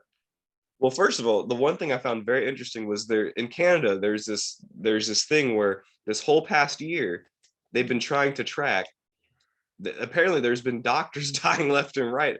And the Yeah. cause of death is we have no idea. I mean, there's No. certain provinces I think where the leading cause of death is unknown. That's Yeah, odd. It's very odd. So Canada's a very weird place right now. It's like the yeah. leading cause of death in Canada in certain parts is unknown, which is very strange. Or And or then, or sometimes it's sudden adult death syndrome, right? So oh that is yeah, basically another unknown cause. It's there's just kind also an of, infant version. There's an infant yeah. version of that too, by the way. But the Yeah. but those two aren't related. Don't think too hard. Those two No, are not no, related at no all. relationship, and it's absolutely not related to the safe and effective medicine. Okay, It's so just not. get that out of your head. Don't even Yep. think It's about it. yep. Um, Don't even think about it. You're crazy if you think that sudden adult death syndrome and sudden infant death syndrome has any underlying denominator to the two. Don't think no, no, about that. couldn't be, But couldn't possibly be. but yeah, It's so bad. the thing you're talking about in regards to the safe and effective medicine, the side effects, yeah, there was something recently I'm trying to find the paper. I heard about this. So again, take this with a grain of salt. I'm not going to be one of those people that are like, well, the funny thing is, the thing I hate the most is when you say something, you're like, I forget where it's from, but this is what it is. You try to summarize it in your own words, your own lived experience. And you have people on the other side, well, what's your source? Do Yeah, you have a source for yeah, that? And yeah, it's like, yeah. you for the past 2 years You took never wanted a everything source. at face Yeah, value with no source. And here I am yeah, trying to tell you, yeah, hey, you yeah. should look into some of these things. Hey, you should maybe do a little more research. And they're like, well, source, Yeah, source. And it's like, yeah. you can Source. you don't have the liability to say that anymore, bro, because we've just shown that you don't Uh, care about source. You don't you care don't about get. source at all. Well, it's weird because when they say source, what they mean is they'll accept anything from the source of the mainstream. Right? If Yes. that's the source, then it's just true, and no one should question it. Any other source is dismissed, and so they're just waiting for you to say some source that's not part of their mainstream thing, and then they're Yep. gonna they're gonna dismiss it. But even if you do say, oh, it's peer reviewed, it's this and that, then they'll come up with some other thing. Oh, because it's like that's a low quality journal, or you know what I mean, or they'll say something like that, right? Like, Yep. They will do everything in their power to try and prove that, well, no, that's not true. Well, no, that's also not true. And it's like, look, it's just really sad at this point. It's like I mean, especially when you just try to have a conversation with some of these people, like you're really just trying to have a conversation with them. And it's just the saddest thing in the world where you see how how they're literally incapable of thinking about anything at this point. It's really sad. But it's here, actually, wait, let me grab my phone because I screenshotted some stuff that that I thought was pretty interesting. Where I'm like, well, about this on the podcast because All right. one of which was that they did a study that recently found that, which again, this is common sense to me that I thought about a few years ago when I thought, when you think again, if germ theory is correct, we're going off their argument that germ theory is real, because I'm the one who's questioning germ theory. I'm the one who's on the lines of, well, I don't really agree fully with it, but if it's true, let's use their argument. If germ theory is true, let's see if it's true. Then viruses exist, right? And these viruses, not only do they exist, but they're the cause behind all the illnesses, all the bacteria behind all these illnesses. That's their germ theory. Yeah. So that's what they say, which I'm questioning because it doesn't really make sense in the long scheme, in the grand scheme of things. But when you think about how small a bacteria is, it's 10 to the negative 6 meters, which is super, super small. It's microscopic. It's literally the word microscopic, like micro meaning 10 to the negative 6. And then you have even smaller than that is viruses, which is like, Right. are they real? I mean, they're so inconceivably small that they're 10 to the negative 9th meters. And they're on nanoscale, which means they have negligible weight. They literally float. There's no weight to them. Like they apparently they're everywhere. Ooh, they're floating around everywhere. So if this is true, and if you've seen what a mask can do, you would think, well, surely the mask can't stop this so-called virus if it's real. Yeah. And I've questioned it since the very beginning of this whole cast. Again, by the way, happy anniversary! It's the year 3 of us entering this new Wu flu thing we're going into. Oh, that's right. This is year 3. Because this started technically like in 2019 near at the very end. Now we're almost in 2023. Yeah. Wow. So congratulations, happy anniversary. So we survived. There was we survived. It was so awful. Yeah. We were supposed to die, remember? We were supposed to die for the past 3 years. So so there was a study that I just saw the screenshot. There's a study that says N95 masks do not stop how do I say this? The new Wu flu. So this is the N95 mask. Remember originally Fauci said, well, 1 mask can work. And then he goes, well, now you need 3. And then he goes, well, actually they don't do anything. And he goes, well, actually now you need 7. And then he goes, well, now you need the N95 mask, the new expert approved mask. Yeah. And even this one, they just did a study, which I got to look at. And they said, well, yeah, even these don't stop. I'm like, yeah, no, no way. Like, it's crazy to believe that, right? So what's your opinion on that? Oh, listen, bro. When the whole mask thing was up in arms, right? I was looking into that, and there's strong evidence that they don't even help in the operating theater. You know what I mean? Like the idea was that this is supposed to prevent infection of patients being operated on, but actually, when you look at the data, or when they do experiments on that kind of thing, they found that there's really no difference. Yeah. Yep. And so then at that point they started saying that, well, the reason we wear them is so that if anything falls out of the out of the surgeon's mouth, it won't go into the wounds. That was for a long time. That was the justification. And so it's just absurd, man. The masks literally do nothing. Even in the operating theater under perfect conditions, the perfect mask, they don't do anything. So how could it possibly do something? A cloth mask, like some guy wearing a bandana over his face going into what are you talking about? This is not going to prevent anything. But yeah, if anything, to do more harm than good, they've been finding out, because you're breathing in your own crap. Exactly. I mean, the way your lungs and respiratory system work is that you're supposed to breathe in through your nose, and upon this, you have all this hair in your nose. It's supposed to block all these particulates. It's supposed to block all these bad pathogens that could get in, and it gets stuck to the mucous membranes and across your pharynx and larynx and your upper respiratory tract. I'm a little sick, by the way, but I almost died, but so that's why you might hear my voice sound a little weird. Got the Wu flu. I got the Wu flu. No, I don't have the Wu. I personally, I'm at the point. I don't. That's a whole nother argument we can talk about. That's a whole other thing. Yeah. I'm gonna edit that out, that comment, because okay, sorry. Wait, that's not gonna get you banned, is it? Or that's not gonna get you? I don't even know. I don't even know. I know you said Wu flu, but then they're so like I don't know. I don't know.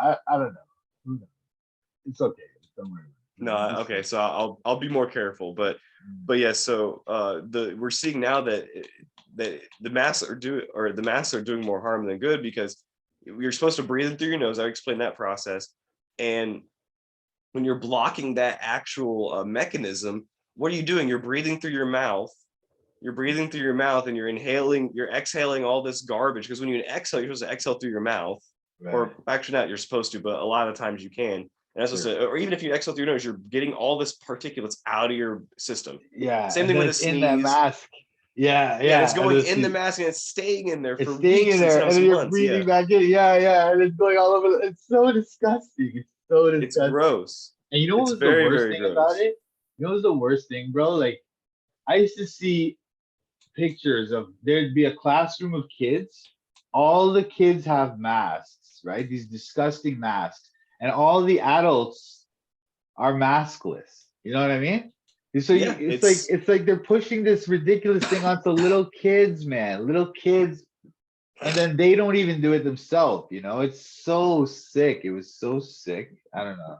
it's very sick. They do it right in front of you. They will literally do it right in front of you, and they also, if you look at earlier pictures, also apparently with the previous Spanish the Spanish flu back in like 1915 that happened, where it was like a real what would you call it? A real widespread pandemic, if I'm allowed to Mm. even spell it at this point.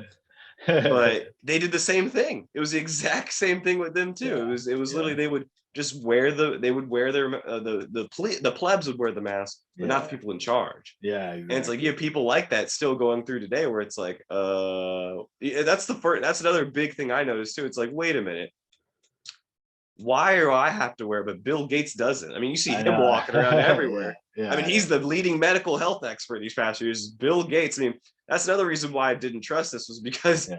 Bill Why? Gates is Yeah. Why behind it. I is mean, he? Though it was right away, right? Like within like a week or something. He's on CNN, BBC, everything. He's like, oh, all of a sudden he's the pundit of medicine for the whole world. yeah, the Why? people with Why? the people that said source. What's your source? What's your Yeah, source? yeah, yeah. Well, it's Oh, yeah, but you're taking medical advice from Bill Gates. He didn't even graduate college. I know. He's not even he doesn't even have a college degree. If that's what you think, if that's what you value intelligence being, he also doesn't. He also does. No He doesn't medical even have. expertise.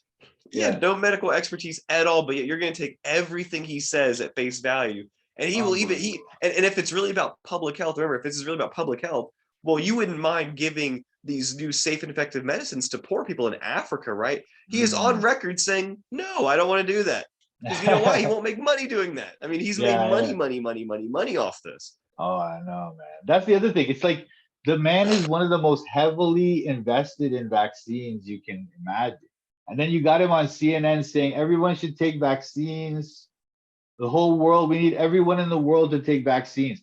Everyone in the whole world, pregnant mothers, Yep. little kids, we need everyone to take a vaccine. I happen to be one of the world's biggest investors in vaccines, but don't ignore that. Ignore that. Just Yep. listen to me when Ignore I'm it. telling you to take this experimental thing, put it in your kid, put it in your pregnant wife. Like what were people thinking? I don't understand that. I don't Yeah. understand. And that's the crazy thing, is that they tell pregnant women when they're pregnant, don't drink alcohol. They tell Yeah. them because it could affect the baby. They also tell them, don't smoke cigarettes because it could affect the baby. And then you go, well, what about this new safe and effective medicine? Oh, well, it's safe, it won't affect the baby. It's like, wait a minute. I mean, you can on one end of the argument say that, well, Yeah. don't put DDT on your kid because it could affect them. And then all of a sudden at the other end of the spectrum, say, well, this safe and effective medicine, it won't affect the baby. It's like, wait a minute, do you not know what a placenta is? Like, I know, right? you I know that know. the placenta literally is the thing that connects the mother's circulatory system and everything else to the babies.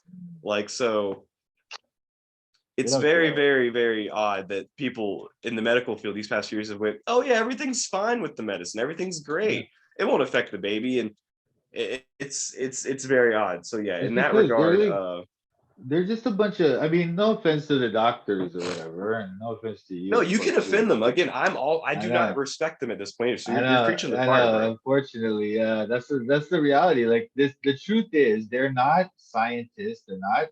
They don't understand science. They're just a bunch of like all they've been doing is like memorize this. Okay, if they present these symptoms, then it could be this, this, or this, and then so you can prescribe them this. If that doesn't work, prescribe them that. You know what I mean? And so Yeah. that's their life. That's all they know.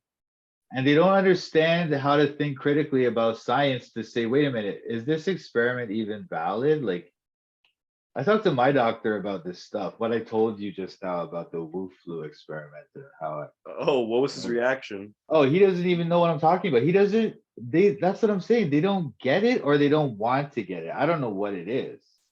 Probably it's more he doesn't want to get it.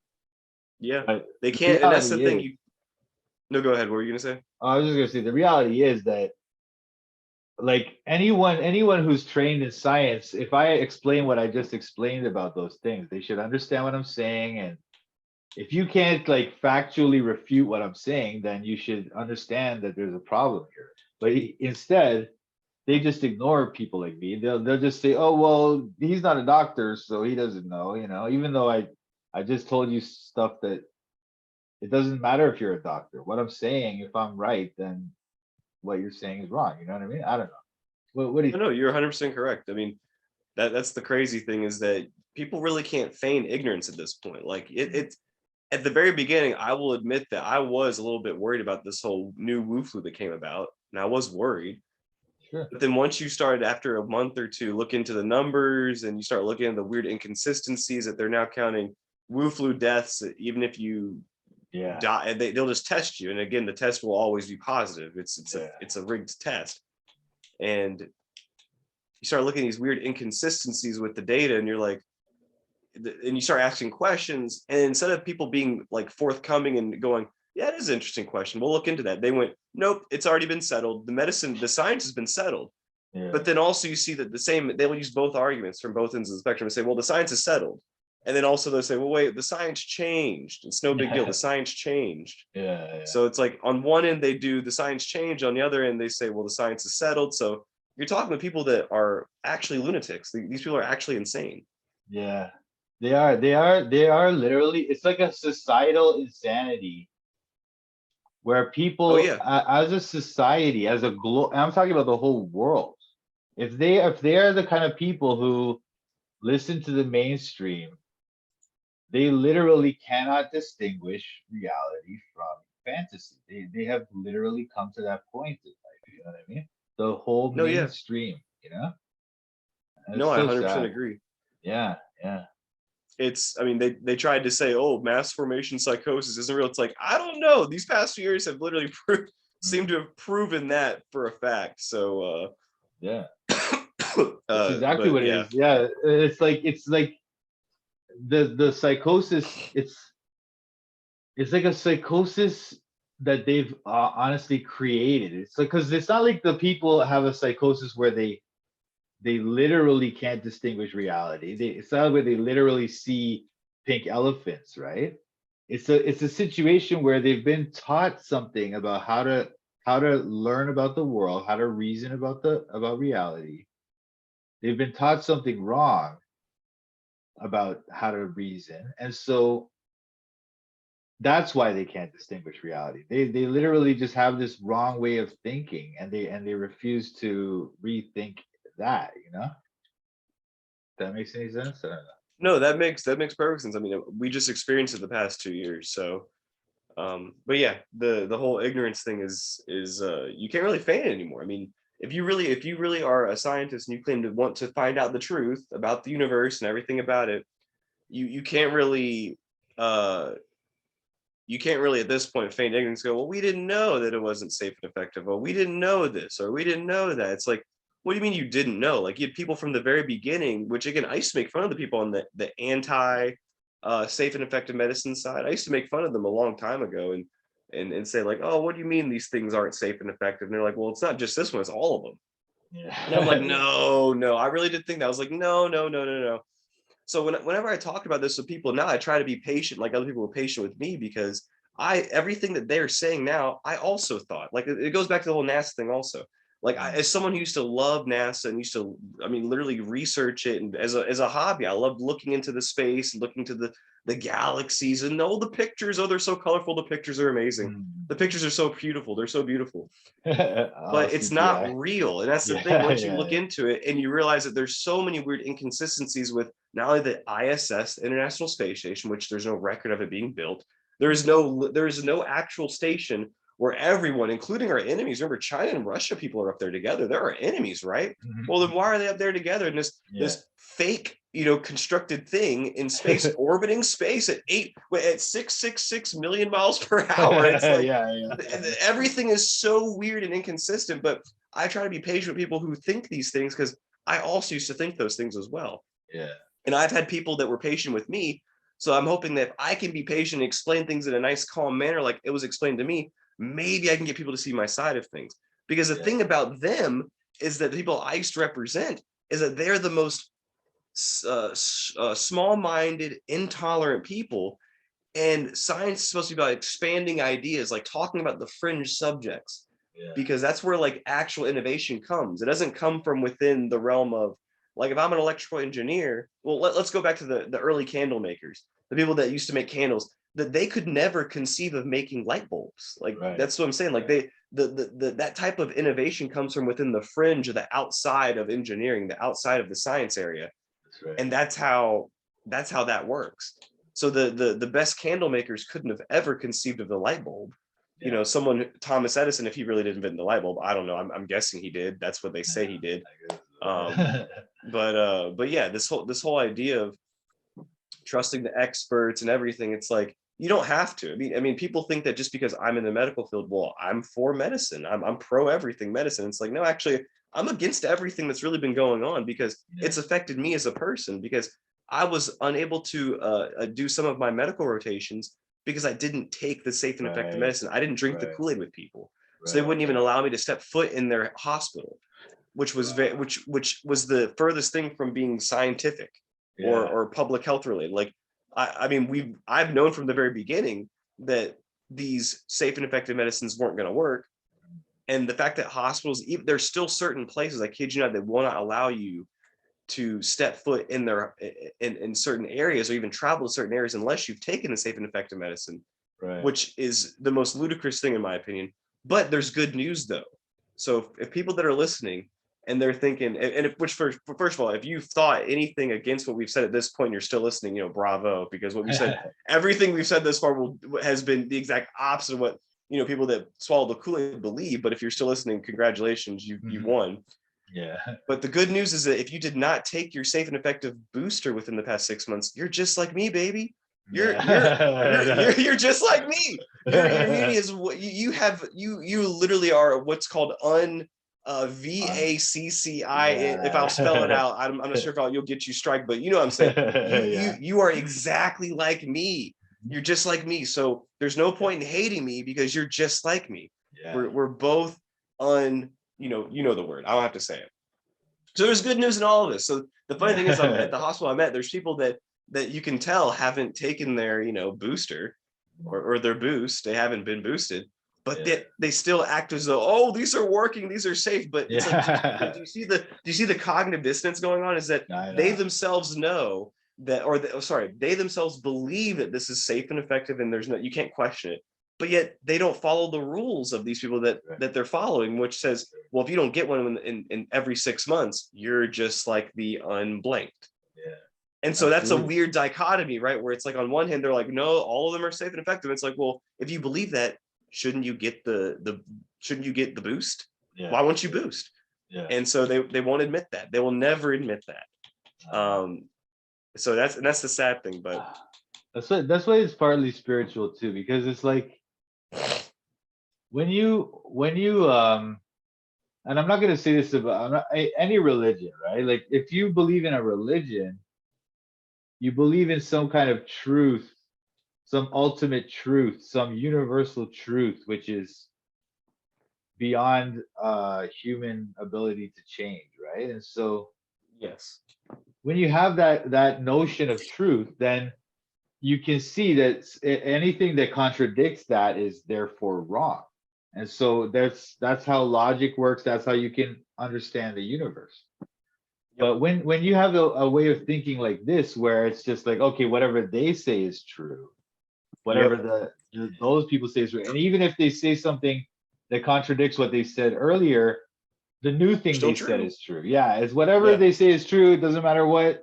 And so that way of thinking, it it goes against the religious way of thinking. So that's why you have the Exactly. spiritual attack, right? Yes. And of course, in our view, the only real truth of that nature is with Christ, right? And so Yep. the other religions are also like they're in trouble too in a way, but at least they have that. If a Yes, please can person, we talk about Catholicism? Please can we talk about Catholicism? I love, like, I know you see me what I say about them, and it's like I try to do it in a place of humor and love, but there's so many weird things about it. But continue. We yeah, got to talk about that later. Let's talk about that later. But continue what you're saying about the whole religions and uh, the truth. yeah, this idea that there is something that's true, and anything that Hmm. contradicts it is false.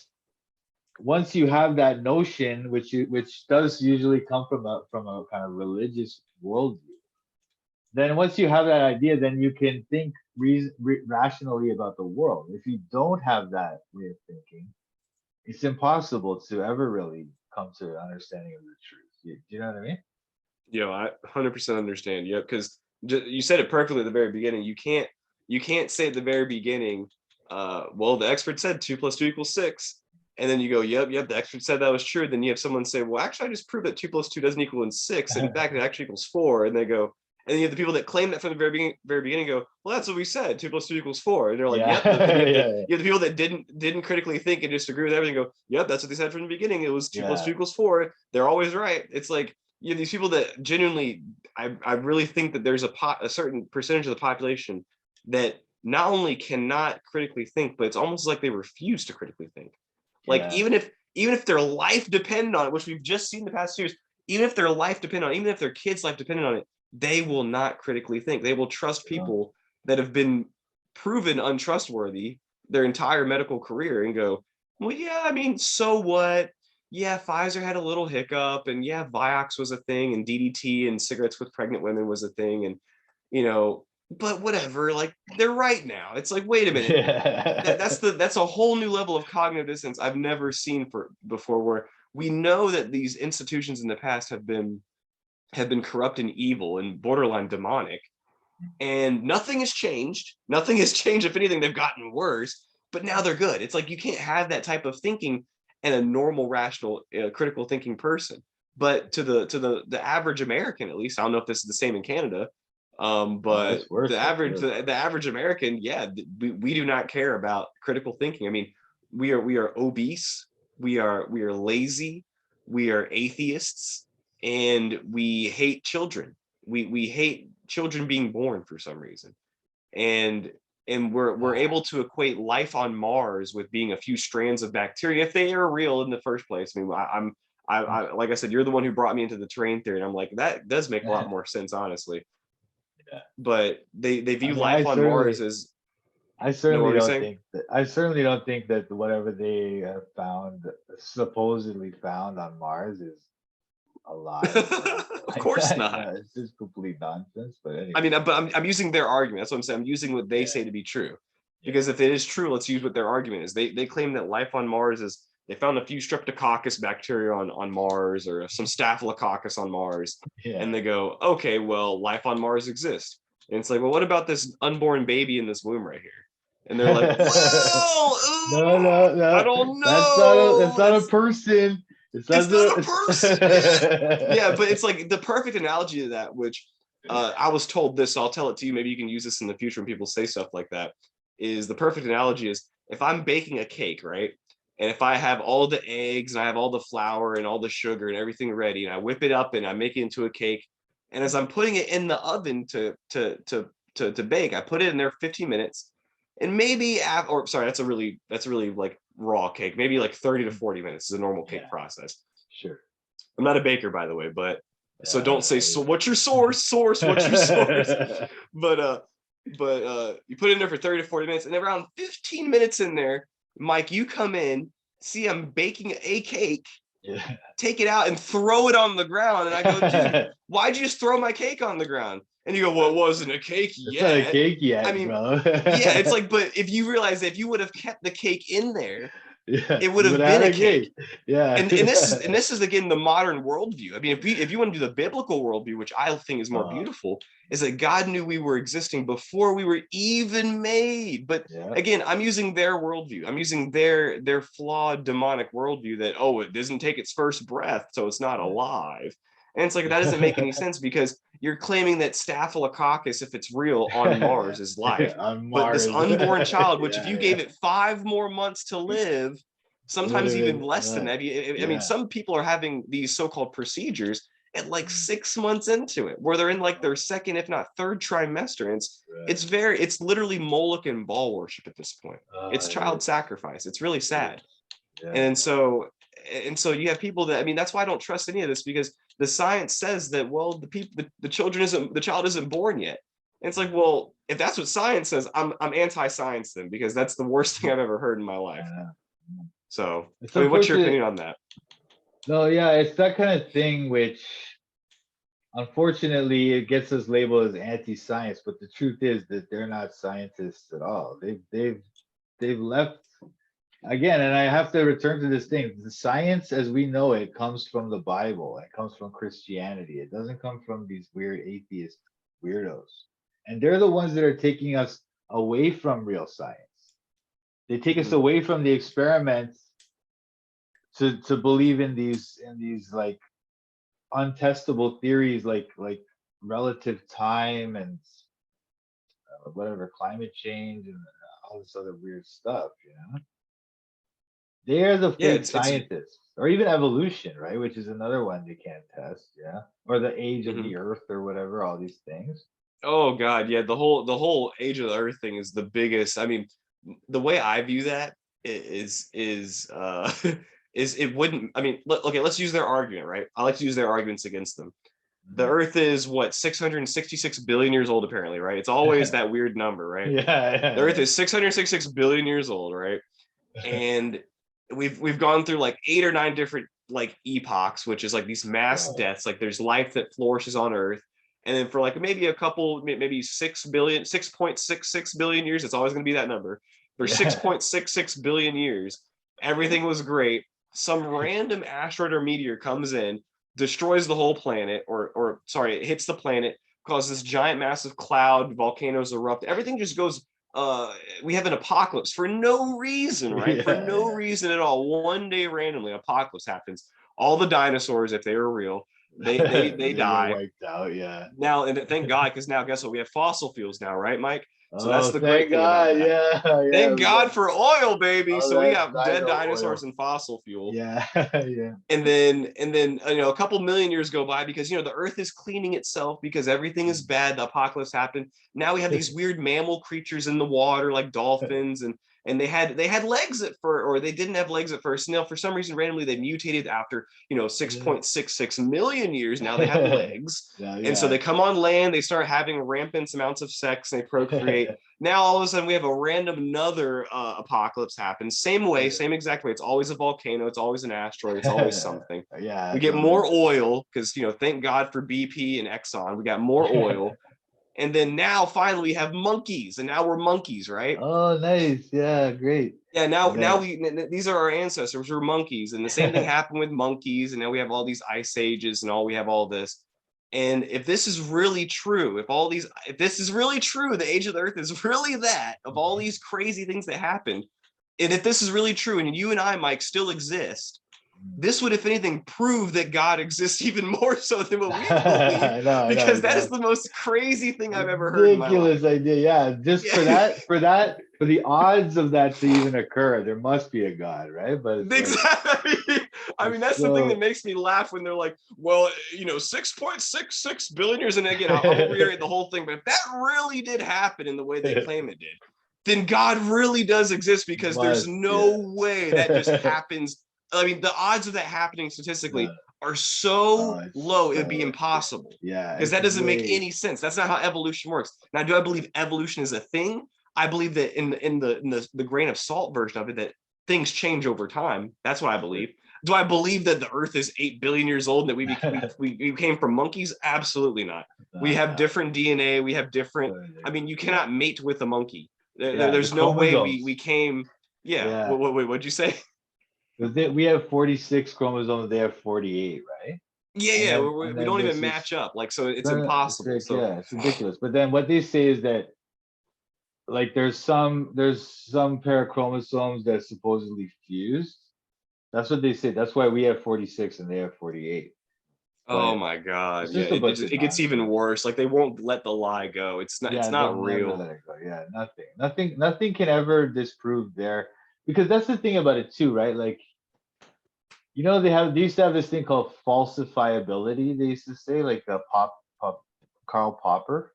So what his idea is that any theory in science should be falsifiable. We should be able to disprove the theory, and if we can't, then it's not a theory. It's just like almost practically a religion, you know.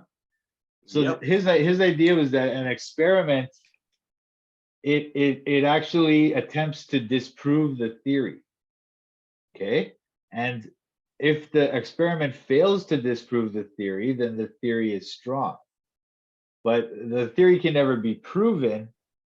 You can only make these attempts to disprove it. And if it's ever disproven, okay, we reject it or we alter it, but we can never prove it. That was the idea. Okay. Yep. But so any theory you have, let's say you have a theory like whatever, let's say your theory is that when electricity goes through a wire, it generates a magnetic field. So we can test that by putting some iron filings on the wire, and when we run the electric field, okay, the iron filings are forming a thing around it that looks like a magnetic field. So okay, we can see that this is produced a magnetic field. But then there's other theories you can't test, like the theory that all animals evolved from a common ancestor, Exactly, that right? phylogenetic tree. It's the biggest work of art I've ever seen because it's so It's stupid. so ridiculous. This is foolishness. But you can't test that theory. You can't test the theory, yeah, that gravity exists. There's no experiment that can observe that. You can't test Hmm. the theory that the Earth is 1 billion years old. You can't do that, you know? So it's just these are theories that are not scientific. They are not falsifiable, you know. But again, these foolish so-called scientists that believe this stuff, they they think that they know what science is, but they don't get it, and then they try to say the Christians don't understand it when we're the ones that gave them science, you know. We invented science practically. Yeah. Yeah, such a joke. It's a joke, man. It's Hmm. so sad. And it's like you talk to these people, they get all hostile and they think like we're the ignorant ones because we believe the Bible, and it's like, no, no, man. But Yeah. then, It's really sad. it's so sad, dude. I feel sorry for them, yeah.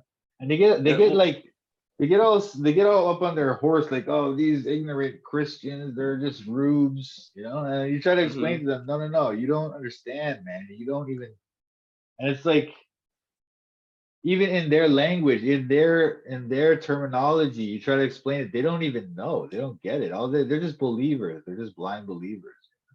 Yeah. They're. I mean, the crazy thing is that if you put science doesn't require faith or hope or religion or anything. Like it's like you said at the very beginning. You're testing it over and over and over until like there's no other way but to argue that this is true.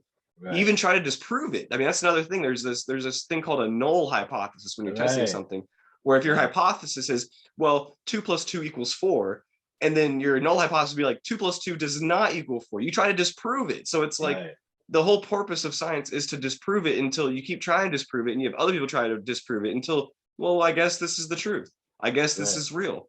And so right, the fact that you have people that are like, well, no, I mean, the crazy thing is you again, like I said, you have people that have hope and faith in medicine and faith in science. You don't Science doesn't need faith.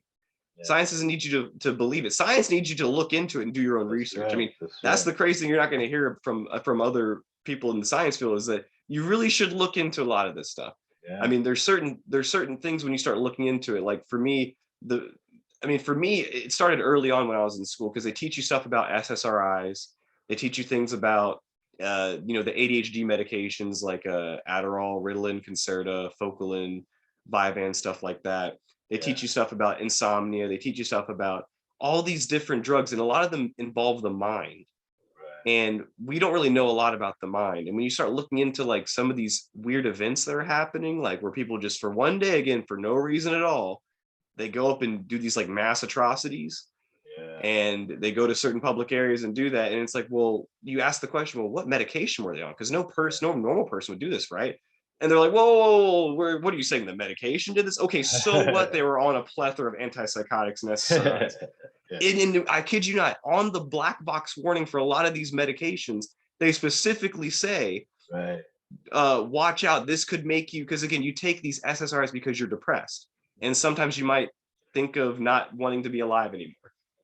And so there is literally a black box warning stating on these medications in this class of drugs stating, well, if you feel like this isn't working and you're wanting to not be alive even more so, please contact your doctor, because this is a very bad adverse side effect. And it's like, wait a minute. So again, Mike, we're getting into a new realm of medicine now, where the medicine you're taking is not only not going to fix what's wrong with you, but it's going to exacerbate what's Make it going on with worse. you to Yeah. begin with. It's Yeah. going to make it worse, which is the exact opposite of what medicine is supposed to be in the first place. Medicine is supposed to give patients that freedom, that control over their life, give it back to them. And what we're seeing now is this medicine is not only being used as a false sense of health and a false sense of safety and effectiveness, right? But it's actually doing the exact opposite thing it's claiming to do. Well, it's not only not safe and effective anymore, it's actually harmful and detrimental to your health. But Yeah. guess what? The crazy cool thing about this from the pharmaceutical endpoint is, well, now you can't sue us for anymore, right? This would even make the person even more so question science and medicine to begin with, because it's like, wait a minute, if this is so safe and effective and transparent, why can't, if something Yeah. bad happens to me, Why not can't I knocking sue on you? wood here, but if something Right. did, God forbid, happen to me, why wouldn't I be able to sue the party responsible? Exactly. Yeah. Well, like Yeah, you get yeah. these weird responses, I know. Yeah. and it's This evil, it's wrong. excuse is so wrong. It's so wrong. And they make you the gaslighting of it, where they make you feel like there's something wrong with you Oh for yeah. expecting this Yeah. normal thing. Like, shouldn't I obviously be able to sue them if they mess me up, if they do something Yeah. wrong to me? Of course I should. And so Yep. if you're telling me I can't, well, then I have a problem with you. And then now they're saying, oh no, you're just paranoid. You're a You're just crazy person. crazy. Yeah, you don't trust the science. What's wrong with you? You don't trust the science? You don't trust Bill Gates? What are you, insane? It's like, Yeah, no. I mean, if that makes me insane, I will go to the loony bin then, because yeah. yeah, that's wild. Oh, also wait, so I got to talk about some other stuff that I've encountered while I'm here at this hospital. Mm, So there's this like sister hospital nearby that they kind of corroborate with. And this is like a very small hospital. And so the one that is also technically a small hospital when you compare it, because it's subjective. I mean, small, big, what's your like standard for this? But this is an even smaller one than the smaller one I'm at. yeah. And sometimes we go, sometimes they have us go there to do like there's certain clinics they have like with like blood thinners and stuff, like for warfarin, like the anticoagulation drugs and stuff. We'll Sure. go there and like look under a doctor, and like we'll learn from him. He's a very smart guy. He's in his 80s and he's very, very smart. And I brought up some of this stuff to him also, Oh, and yeah. he's kind of leaning towards like he's kind of leaning towards like this stuff is kind of weird that's been going on. Like he is questioning it, but also he took both of his safe and effective stuff. Yeah. So but the thing is, he's changing though. I'm seeing that the wheel's churning and changing. Right, And also, right. again, I'll go back to the previous statement I made when I said, I mean, I'm using the CDC's numbers, so you can't get mad at me. Again, if you're listening to this, and if you're at this point, congratulations. But if you didn't take your updated, mandated, whatever at this point in the past 6 months, you're just like me. So congratulations. And this guy also hasn't done that. So I've told him, you're just like me at this point now, right? Yeah. And he's like, well, I didn't think of it that way. He's like, yes, you're right. But he's never been but that's besides the point. I'm just mentioning him because I thought he was really fun to talk to. But they have this behavioral health unit there, which is a very, very like tame way of saying it's a psychiatric place. Yeah. And we've actually been able to see some of these people that are my age that are in these hospitals, these psychiatric facilities, and they don't really seem like anything's wrong with him. Like, let me give you an example. There's this one guy, his name was Dalton. I'm not gonna give you his last name because I don't remember it, and I don't think I'm supposed to anyways, but his name is Dalton. And Dalton, he's in this facility because he wanted to not be alive anymore. Right. But that was the effect. That's not the cause. People sometimes mistake the cause from the effect. You not wanting to be alive anymore is not the cause. That's the effect of something underlying that we haven't found the reason for yet.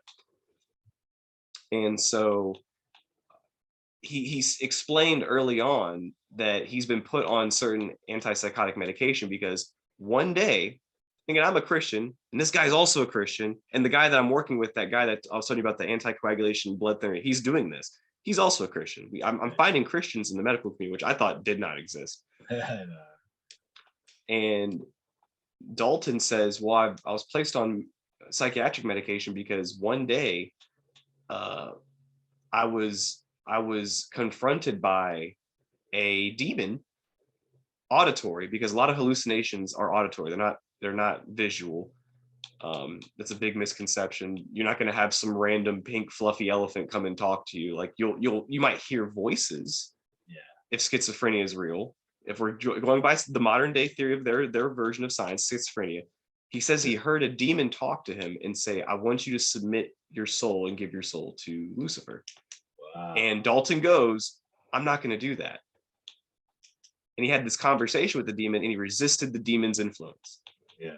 And because of that, he's deemed crazy. Now, but I want to get, and this thing, Mike, I want to get your opinion on this because I'm a Christian. When I heard this, nothing that Dalton did seemed strange. If that's really what happened, because I'm going to believe him, you gotta take what patients say at face value most of the time.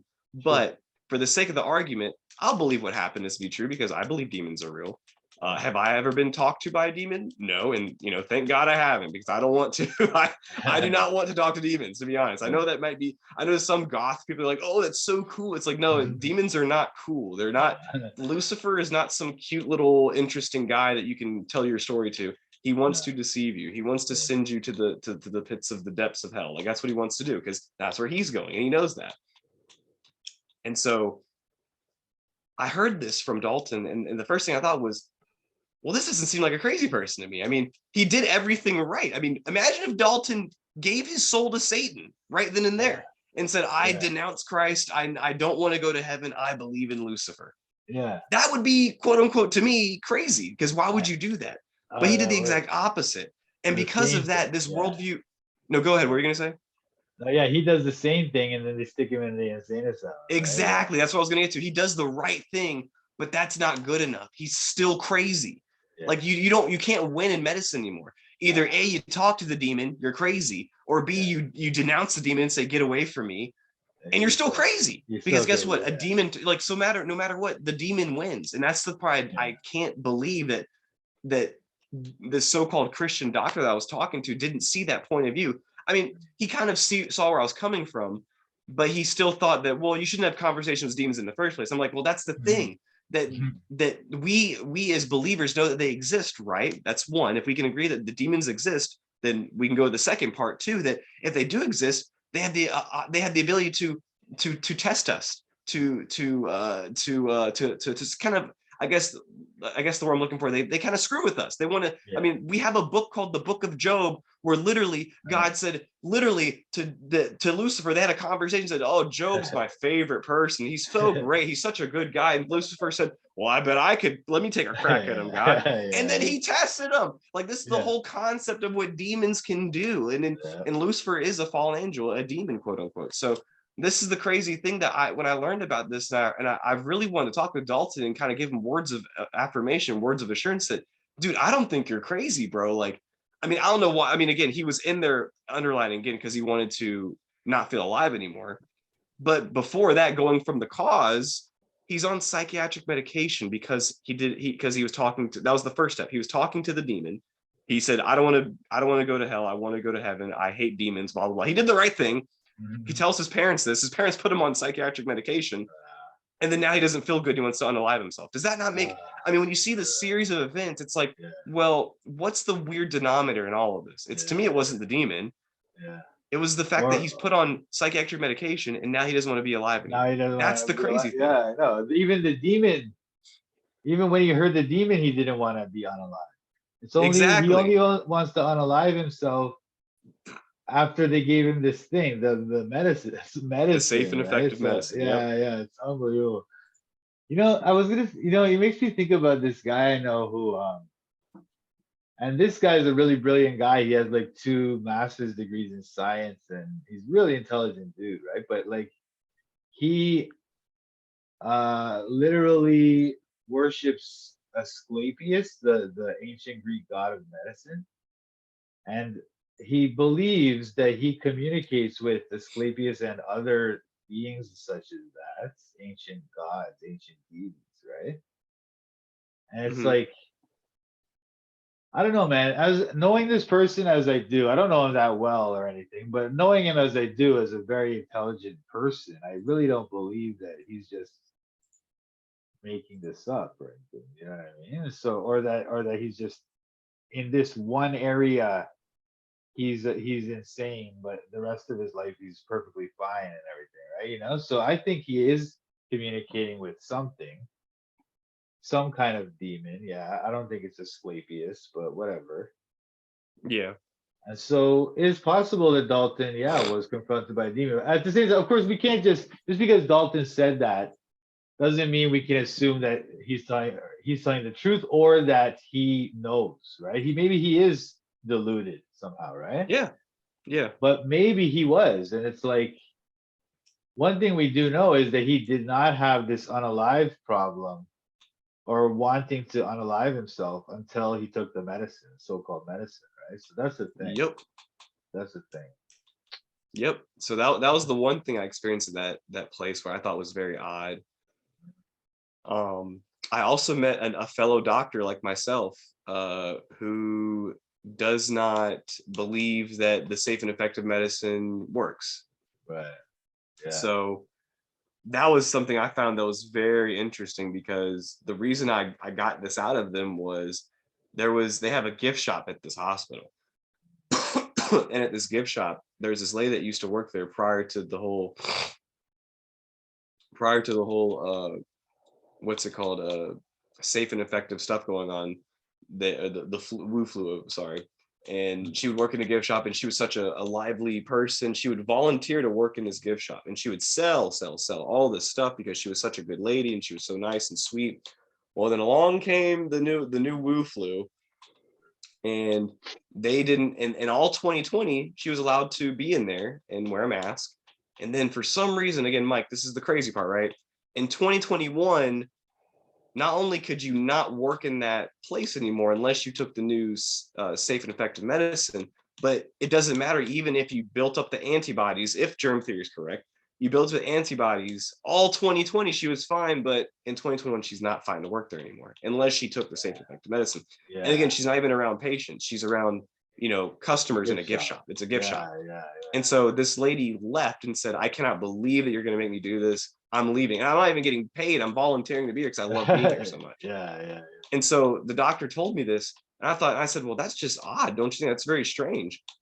And then I asked her, or I asked the doctor, I said, well, what's your opinion on that? I really wanted to see what their opinion was, that someone who really loved being in a certain place and was doing this really from the bottom of their heart, that now because of this new safe and effective mandate, they couldn't be there anymore. And she goes, well, to be honest, I think it was really bad, and I think what they did was wrong, and I think that everything we've been doing wrong these past few years has been just absolutely atrocious.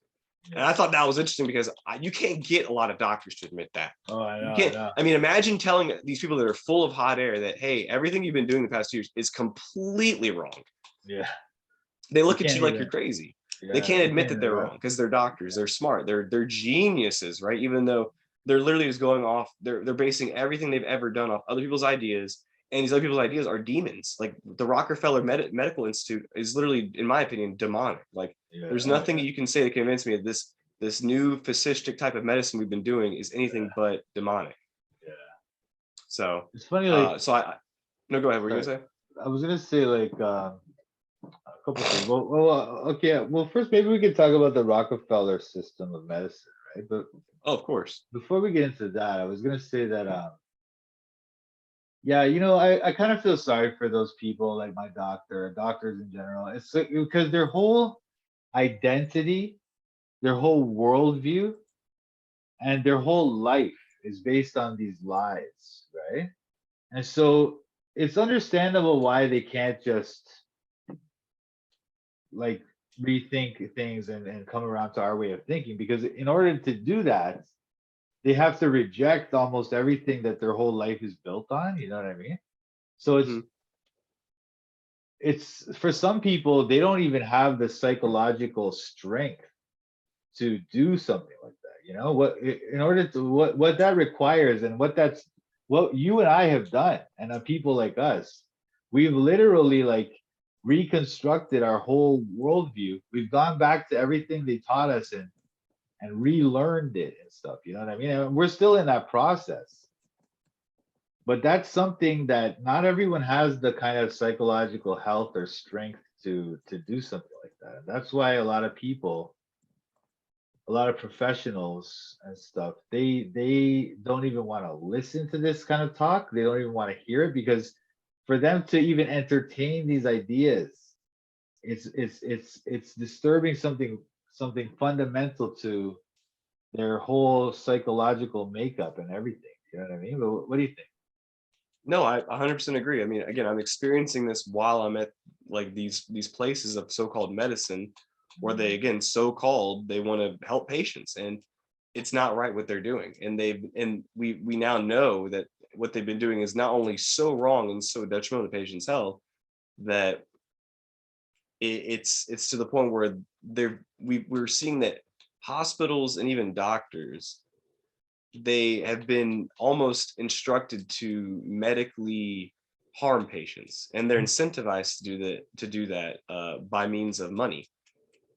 Because if you look at, for instance, remdesivir, which you both know doesn't work and actually harms and hurts patients, they have this oh, whoops, almost, oh crap, I said it. No, I said it, dang it. Wu flu. Crap. It's okay. It's okay. So I'm gonna edit. I'm gonna edit. Okay, gotcha. I messed up, man. I was so good. We It's did okay, so good, bro. and I said the word. Oh God, I can hear the Google police coming up my I stairs know. right now. I know. I know. They're gonna rush your crib. Yeah, they're gonna break down my door and destroy Yeah. me. Yeah. But what happened? What we're seeing now is we're seeing patients being like, because of the whole Wu flu incident, we're seeing that they've been medically incentivized by means of money to harm patients, because when you have this weird Wu flu protocol, being that they'll put you on some sort of benzodiazepine like midazolam, which can slow your breathing and your heart rate, and it can cause you to have respiratory distress, which can cause you eventually, if you take too high of a dose of it, to have your heart beat so low and your lungs pretty much not work anymore. They can kill you. Right. They also put you on remdesivir. They intubate you. Mm. They give you the whole 9 yards, and they wonder why patients aren't surviving Oh, I these know. protocols. And Yeah. it's like, well, I don't know. Look at the safe and effective medicine. Look at these protocols you're doing. Yeah. But okay, so one thing I want to branch off from this and talk about. So I just told you I just came back from the country. I was on a 10-day cruise, and it was beautiful. And I met a nice. I went as it was like a family vacation. My family used to go on cruises, like just at least once a year as a family vacation. Um, and I've been doing this since I think like middle school, kind of, and I love them. You don't have to cook, you don't have to clean, everything's done for you. The places you see, I mean, I don't know if Canada has like beaches perchance, but I know in America we have a lot of beaches, Yeah. and they're not beaches. The water is pretty much a sewage tank. It's really gross. Yeah. And but you see these places around the world, like in the Caribbean, for instance, and even in Central America and stuff, and these are like legit beaches where the water looks like faucet water. It's clear, the beach is nice and clean, there's no like syringes on the beach from Yeah. people doing like IV drug use and stuff. Yeah. uh I mean, Beautiful. it's very pretty. So on this cruise we met this other couple that sat next to us during dinner time, and they're from California. which I don't know if you've heard about what's going on or what has been going on in California, but these aren't the most sane people in California. So right when I heard them say they were from California, I thought, uh-oh, we got some kooky people over here. And you know, I try on cruises not to like I mean, it's a family vacation. I try to just hang out with my family and like, 'cause I don't see them a lot. So when I do, and plus also at least before I even go further, the past 3 years, because of my medical status, I have not been able to cruise. Isn't that interesting? Because I didn't Oh, take the safe and effective medicine, I can't even get on a cruise ship. yeah, They wouldn't let me just until a few months ago. They finally lifted that. So this is what we're seeing. I mean, this wasn't right. about health at all, because we've known since we've known since the very beginning, not only is everyone going to get this woo flu, Yeah, yeah, but exactly. we now, I mean, they finally admitted. Remember breakthrough infections? I remember that was a very big Yeah, key term a long time ago, but no breakthrough one's saying that infections. anymore, because guess what? Yeah, You're all gonna get it. You're just like yeah. me, guys. You're just like me. Everyone's You're gonna gonna get get it. it. Everyone's gonna get it. Yeah. We're taking the safe and effective thing just to prevent serious Illness and infections. disease. Yep. Serious, Yep. yeah, yeah, But yeah. it doesn't even do that. It doesn't even do that, Doesn't because if even that do was the case, that. if that was Yeah, the case, why are deaths going up? Like again, in 2020, exactly. you had less deaths in 2020 than even in 2019. Oh So it's like, man, wait a minute, in so dumb. 2019, we had more deaths than 2020. And Yeah, they want to say, well, that's because we locked down. That's because we did yeah, we did the yeah, isolation, the quarantine. I'm like, okay, I could possibly see that because of what you're demonstrating. But now what they're saying in 2021, they introduced this new safe and effective medicine, and the deaths are rising, and they're not just rising, they're increasing at an exponential rate, to the point where you have places like where you are in Canada, where the number one cause of death is, we don't know, it's unexplained. yeah, And there's been yeah. they've been counting like a plethora of doctors that have just been dropping dead for no reason, Yeah, at all. One day a doctor just drops dead, and it's like, wait a minute, what's happened these past few years that a doctor would just randomly drop dead like that? unreal. Well, you're asking too many questions, and that's what they Yeah, tell you. yeah. So You we're remember when during the thing? Oh, sorry. no, You go were ahead, gonna what are you gonna say? remember during the thing when they were always going on about the excess deaths? They were going on and on about it. Oh, look, there's more deaths than we would expect this year, or something like that. They kept saying Yep. that, right? Yep. Then it turned out that that was just a statistical lie. But then Hmm. now we actually do have greater excess deaths, and then nobody's talking about it. Nobody, you can't even talk about it. If you talk about it, you're a conspiracy nut, you know? Yeah. And guess who it's in? It's not in Unbelievable. people that took the medicine. It's in people, or sorry, it's not in people that didn't take the medicine. It's Yeah, happening solely in people that took the medicine. And yeah, it's like, that's the now, thing. but again, you can't talk about that. That's conspiracy theory. Mhm. But back to what I Unbelievable. was saying about this couple from California, Yeah. because I branched off and said that I haven't been able to cruise this past few years with my family, and we haven't been able to do anything because, again, of our medical status. And I was able to actually convince them not to take it, because my dad at one point did tell me, this is how this is how evil was going on. This is early in 2021, and where he was working at, they required him to wear a mask, Mm. and he hated wearing the mask. But when the new safe and effective medicine came out, they said, well, if you take the medicine, remember this is something that people clearly memory hold. If you Mm. take the medicine, you don't have to wear the mask anymore. And this was a Oh, carrot in front of people's face. And I told him, do not do this because of that, because they're going to still eventually make you yeah, wear the mask, even if you took the medicine. yeah, And he goes, I don't know. I don't know, man. He was like on the fence. And again, my dad's kind of pigheaded. yeah. He's a Republican too, very, very much so Republican. So he tries to act like he doesn't believe the mainstream media, but he almost fell for it himself. Mm. So, but would you believe, less than 2 weeks after I tell him and I warn him, do not Yeah. do this. Like, you don't know what you're doing. One of his coworkers, it's a female, all her hair Mm. fell out. And he Oh goes, what? no. Yeah, he goes, well, I don't know her name, but he goes, well, what happened to you? And she goes, well, I took the safe and effective medicine. This would happen. Wow. And he went, holy smokes. And again, if that didn't get you to stop it, a day later, one of his coworkers' daughter almost died from a heart attack. And what was Whoa. I mean, and his daughter was 18. And so Yeah, what do yeah. you think was the underlying cause behind this, Mike? What do you think Oh, it was? it's sudden adult death syndrome, obviously. Oh, Yeah. that one. Oh yeah, it's don't forget its cousin, sudden infant death syndrome. I forgot about that. Yeah, The child version of it. yeah.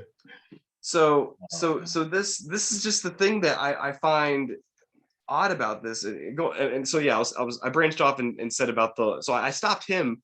I stopped my father from doing it. But during this time, we weren't able Thank to God. cruise or do anything. So we met this Californian couple on the cruise, and they're from Canada. But the thing that made me end up talking with them was he was discussing with his neighbors adjacent to us from the dinner table, um, about what's going on in with what's been going on in the world and stuff with the Wu flu and stuff. And he was doing all the liberal to, or not liberal, but all the crazy, like, oh, I can't believe this or I can't believe that talking points, like, oh, would you believe that these anti people, they don't want to take the medicine and all this. Yeah, And this guy from California goes, well, I don't know, they seem pretty smart to me when you see all that's been yeah. happening. And I went, whoa, I'm like, Nice. ding, ding, ding, we got a winner. We got a Yeah, smart, critical thinking person from, of all places, California, which I yeah, personally believe that God left California a long time ago. So anything that comes out of California, it's like, it's just straight demons and Baal and Moloch worship. And when I heard yeah. him say that, I thought that was the most beautiful thing. And so my family and I, when we eat dinner, even in public restaurants, we always say our prayers before we eat our dinner. And so they saw us praying. And then one day when we're talking, he goes, would you mind praying over our food too? Like, do you mind saying prayers for us? And so we started talking about that. And then I started talking with him about the safe and effective medicine. And him and his wife actually had an awful experience with the Oh, safe and effective medicine. So yeah. what happened with them was, with the safe and effective medicine, this is in 2020, 2020. This is in 2020. So this is before the medicine got mandated and you have to take it.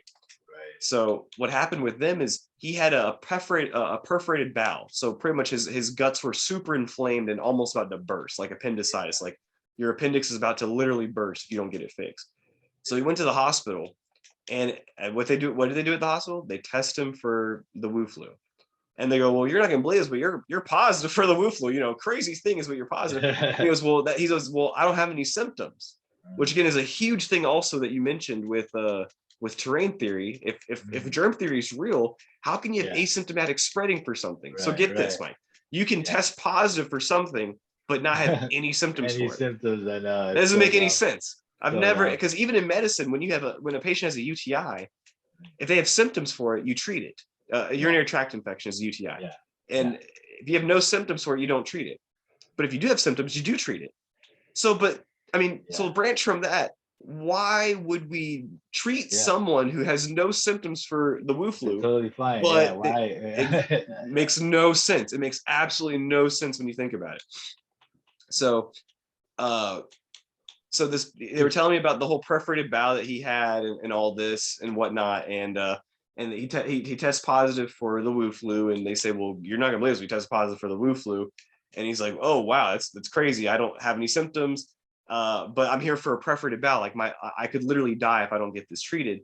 And so they said, well, we're going to treat you for that and for the Wu flu. So they put him on a regimen of, you guessed it, remdesivir and all this. Yeah, And he got super sick from this, super like deathly ill from this, not from the Wu flu, but from the yeah, regimen they were giving yeah, him. yeah, yeah.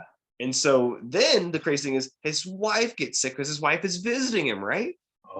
And so Oh, his wife gets sick, and then she also tests positive for the Wu flu, but she has symptoms. So they say, well, we're gonna have to put you on to help treat you. We're gonna put you on remdesivir and all this. She also gets deathly ill. So again, get oh, this: she originally just had the sniffles. yeah. You put them on this crazy cocktail of death, Now you're almost dead. Yeah, and yeah, then they almost die. It's like, what could be the underlying issue? I don't know. Maybe it's sudden adult death syndrome. I don't know yeah, at this point. yeah. But they were telling me this, and they were telling me about like what they've been going through being in California and how many friends they've lost and stuff. And they ended up being good friends with us on the cruise, and we exchanged numbers, and they're really nice, sweet people, and they were involved in ministry, Oh, nice. and they're trying to give me advice on like how to make money because they're these old people. And they were telling us all this stuff about where they live, and they live in a nice part of California, and they were telling us how they pretty much have been cruise hopping, and they've also not been able to cruise past few years. So I'm guessing that. So I was like, I'm gonna take a shot in the dark here, but you also didn't take the medicine either, did you? And Yeah, they're like, yeah, yeah, we haven't been able to cruise the past 3 years. And so yeah. they just went on back-to-back cruising, which again, cruising isn't really cheap. So I was like, these people probably have some money. These people are millionaires, apparently. I've come to find out near the last day that we're hanging out, and they confide us. And I think that's a blessing. God has clearly provided for them. That's a great thing. I'm not jealous for them at all. I mean, this is a good thing that he was trying to give me advice on financials and stuff.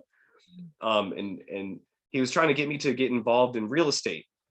And I kind of didn't want to like burst his bubble and say, we're not going to have a lot of people in a while, right? So like, there's not going to be any really incentive for me to put my money in something like real estate when I know there's going to be a mass die-off like there's currently happening right now. I mean, who's going to be in the houses? It's not going to be these people that are currently alive. It's going to be, you know what I'm saying? So I'd have the heart to tell him that he's a sweet old man. He was a boomer. So I was like, he was in his like 70s. So I was like, okay, well, I'm going to let him think that his, what he has right now, he's a millionaire. He can sell his properties. I should probably given him financial advice. Say whatever you're doing right now, sell all of it. Because it's going to be worthless in the next couple of years. We're seeing within the next 5 to 10 years, there's going to be a mass die-off. Because if you heard, Agenda 2030 is approaching, guys. That was a thing that they orchestrated and they planned out, and they're doing everything to the T of Agenda 2030. They're going to get you off of of good food. They're going to get you off of eating right. They're going to put you on, everyone has to take the medicines. I mean, we had Klaus Schwab himself literally say on TV, and it's on YouTube, you can look it up, where he says, no one will be safe until everyone takes the medicine. And it's like, you have them literally telling you this is never going to end. So people are like, well, it's almost over, Bob. It's all great. We're almost done with, almost said again, we're almost done with the Wu flu. It's like, this is such a fallacy, because it's just started. Like we're in the end times, Mike. This is starting now. Like what we're seeing right now is the end times. And these people really still do not understand that there is going to be a lot of people that aren't going to be alive anymore. And because if we're going by the exact numbers of people that claim to have taken the medicine, oh my goodness. I mean, by the CDC standards, they claim that around 68% of America has taken the shot, I think. And it's like, that's just nuts. Like the fact that, I don't believe that number to begin with, because I feel like they inflated it, just like the death count. I feel like they inflated that just to kind of screw with us, to make it seem like, what'd you say? I was gonna say it's sad because like just as when you were saying about how during the Wu flu, it's like they would say that a person was a Wu flu death as long as they tested positive. Yep, doesn't never matter done that before. how they died, right? We've never done that before. And so they could be literally hit by a car, counted as and they're counted as a Wu flu death because they tested positive, right? And then then the other side of that is when people are now dying after having taken the safe and effective medicine. There's very little chance that they'll ever ascribe that death to the medicine, right? Exactly, because the CDC stopped counting it. You remember that? They started seeing that the people that were dying the most now weren't people that didn't take the medicine, it's people that aren't taking the medicine. And so what the CDC did was, which again, they're blatantly doing it right in front of you. I mean, they're doing it right in front of us. So people that have these blindfolds on, it's time to take them off, because they're doing this evil demonic stuff right in front of us, and they're telling us what they're doing. So they just stopped counting they stopped keeping track of it. You have Rochelle Walensky, the head of the CDC, saying, it's not that important. It's like, no, this seems pretty important that we should be tracking this, right? Why is all of a sudden it not important? It was so important that, again, this Wu flu pandemic is so bad, right? In America, it's so evil, it's so deadly, but yet we won't close our borders. Does that make any sense? It's so deadly, it's so wrong, it's so just, whoa, I cannot believe this is happening. We gotta do something about it. But you can just come on through the Texas border if you want to. I know. Just walk on through, guys. If you come through our southern border, we'll give you a bus ticket to go off to some place where there's not too many Mexican people, and you can have a job. We'll give you some money, get you started. And but yeah, supposedly there's a deadly virus. But you know what? Supposedly it's so deadly. Yeah. But you know what I was gonna say too? Oh, I forget now. But anyway, it's ridiculous. But, that was this. Okay, go ahead. Go ahead. No, go ahead. I was just gonna conclude. But go ahead. I was gonna talk about how like I forget again now. Anyway. I know, it's so bad. It's so Well, hold on. Let me see if I can help jog your memory. So we were talking about it was so safe and effective. The people coming over, Oh, you give 'em a butt. Yeah, go ahead. okay. So what I was gonna say is that okay, so it's mind-boggling to us, right? That people like doctors, etc., are just accepting this nonsense and just believing everything they're told and just giving people this stuff that seems to be poisonous, you know? And Yeah. so to us, it's like, how can this be? How can this be? Type of thing, right? But then when I think about it, and I don't know it's interesting to hear what you'll think about this, but like looking back, I've thought about things such as like cancer and things like that. I've believed for a long time that there are multiple cures for this thing and that they're just sort of suppressing them. Hmm. Like pharmaceutical research is suppressing natural cures for cancer and other diseases because that would eliminate their revenue stream from all their supposed treatments for cancer, you know? Yeah. And so if that's true, I mean, the carnage, the absolute horrific carnage that they've caused by that kind of thing, you know, Yep. for decades, right? So and millions of lives, right? And so it's like, if they're capable of that, and if that's been going on for decades, well, this is just the same thing. It's the only thing that's worse about it now is that it's so obvious how they're being unscientific and stuff, you know? But Yep. people should have known all along, like I don't know. People should have known a long time. For a long time now, the cancer thing, people should have known. Oh And the yeah. fact that nobody talks about it, it just shows how nobody cares about the truth. No, no. I wholeheartedly agree. I mean, if we're using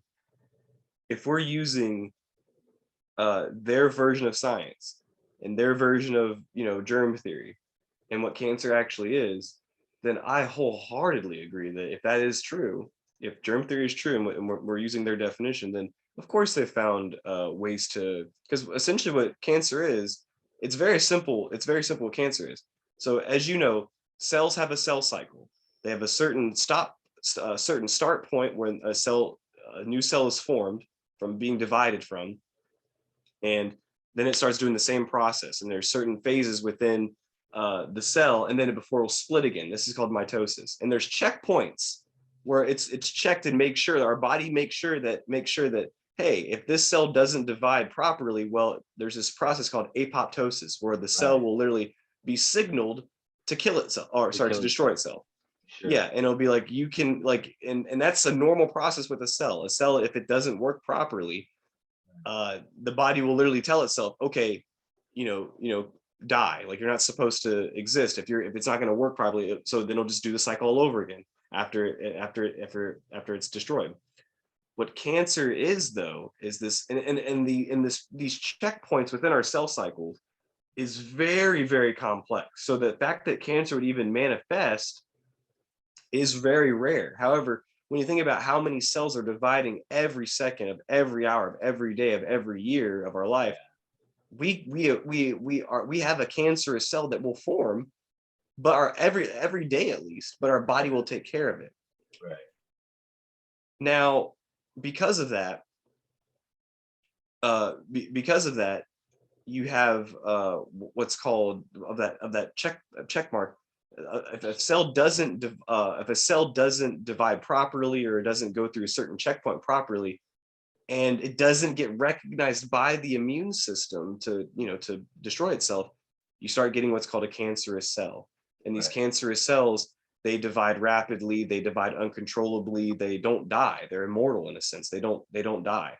Yeah. Because for one cell to exist, they have to divide, and the previous cell will die, Right. um, in most cases. So it's very, very it's just very odd with what's going on, especially when you mentioned the cancer therapies. I wholeheartedly agree that there's therapies out there for that, because it wouldn't make sense otherwise. I mean, look at the attack they do on natural medicine. The medical field does on natural medicine. Yep.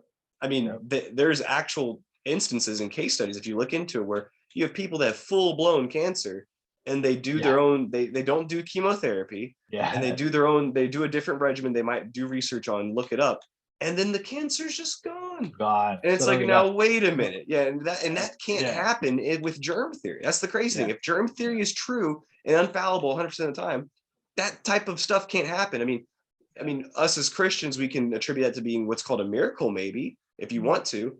But also, that would prove, therefore, right there, that there might be some problems with this theory that we call germ theory. Because Yeah. if cancer really does exist, and it exists by their theory of germ theory, and it's how the cell cycle is going on, well, then you wouldn't have people that magically, poof, their cancer's cured. And Right. it's like, well, what chemotherapy did you take? Well, I didn't take any chemotherapy.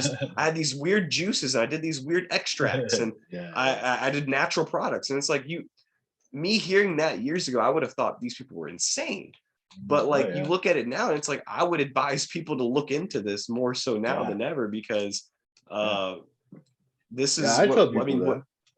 What Yeah, and If somebody tells me they have cancer, I say, look into this, and this, because I know people personally who've gone into remission from taking these things. They never even touched chemo because they already knew about this thing, which has been like, for example, there's one Rick Simpson oil, which is made from cannabis, and it's this concentrated cannabis oil, and the people take that for like 3 months, and their cancer is just gone.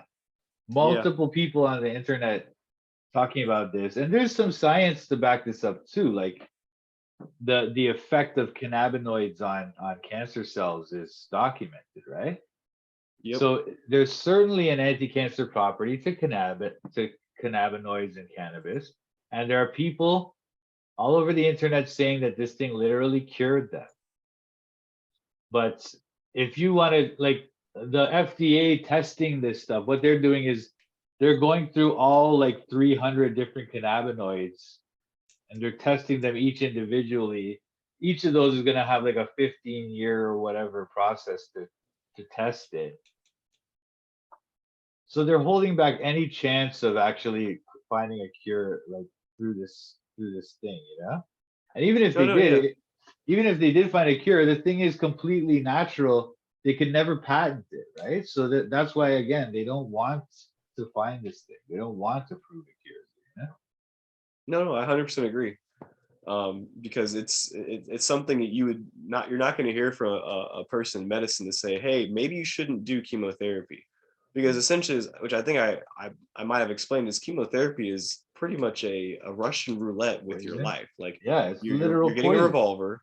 Yeah, you're Yeah. getting a revolver, and you're poisoning your cells that divide fast, because cancer, as I explained earlier, is a very oh my goodness, a very rapidly dividing, uh, like it's So like when you think of someone who's on chemotherapy, you think of someone who's losing their hair, they can't stomach down food.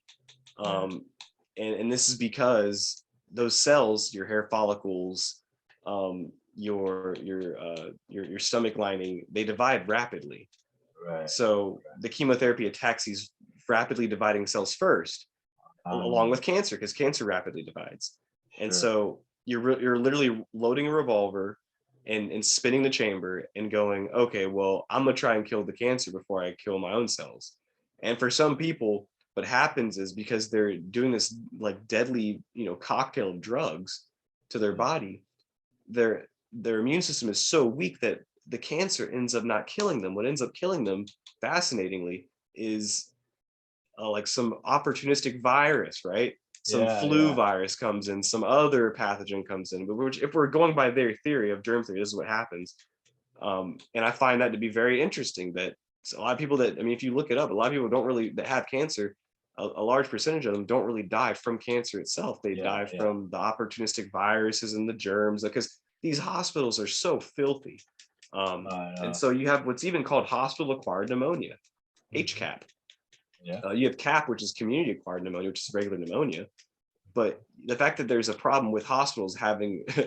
HCAP is very interesting, in my opinion. So, Or you've um, heard about like studies and people have suggested that iatrogenesis, the medically caused Yep.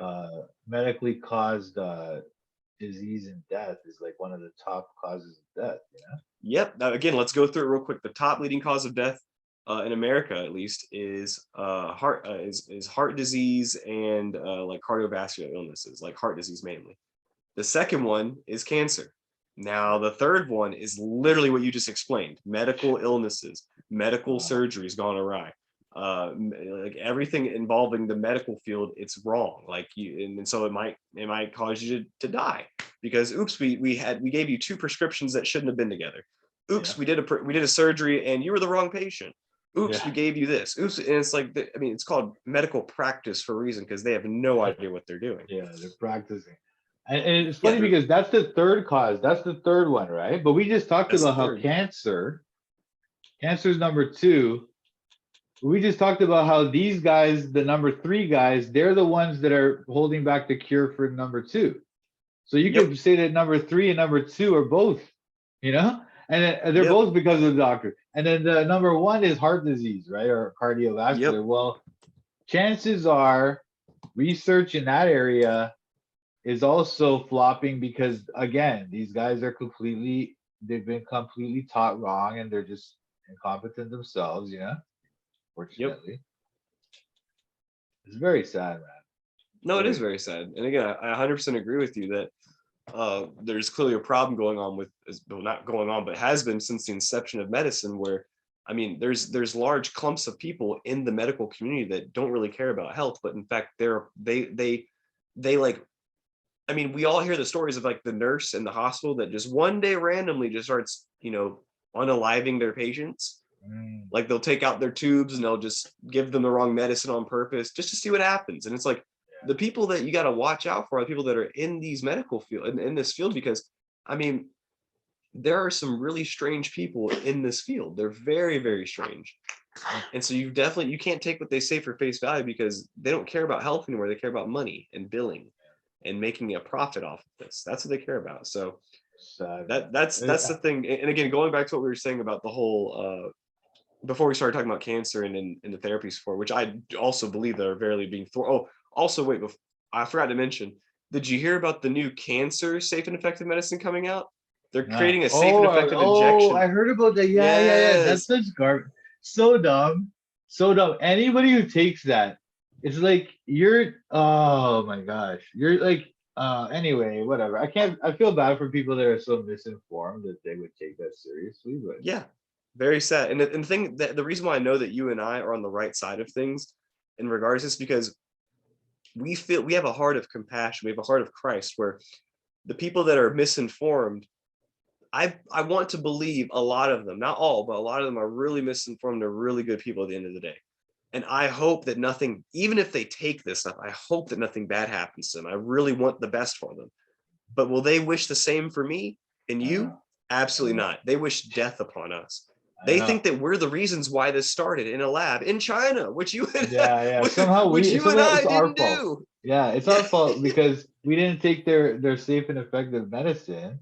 Yeah. So therefore it's all our fault.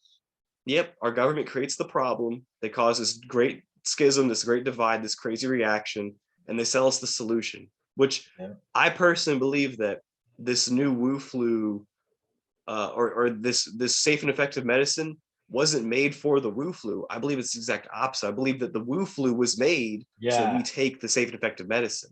yeah, Because yeah. look at And what's it's good. happening. You have in certain places, like if you look this up right now in Australia, the birth rate in Australia the past 2 years is down 70%. Like this is insane. Whoa, dude, 70%. 70%? 70%. There are certain places, of course, in Asian countries like Japan, which I have no idea what's wrong with Japan. Like before even this Wu flu happened, their birth rate was like not only stagnant but dropping. Like their population isn't having sex, which is like what's Yeah. going on, guys?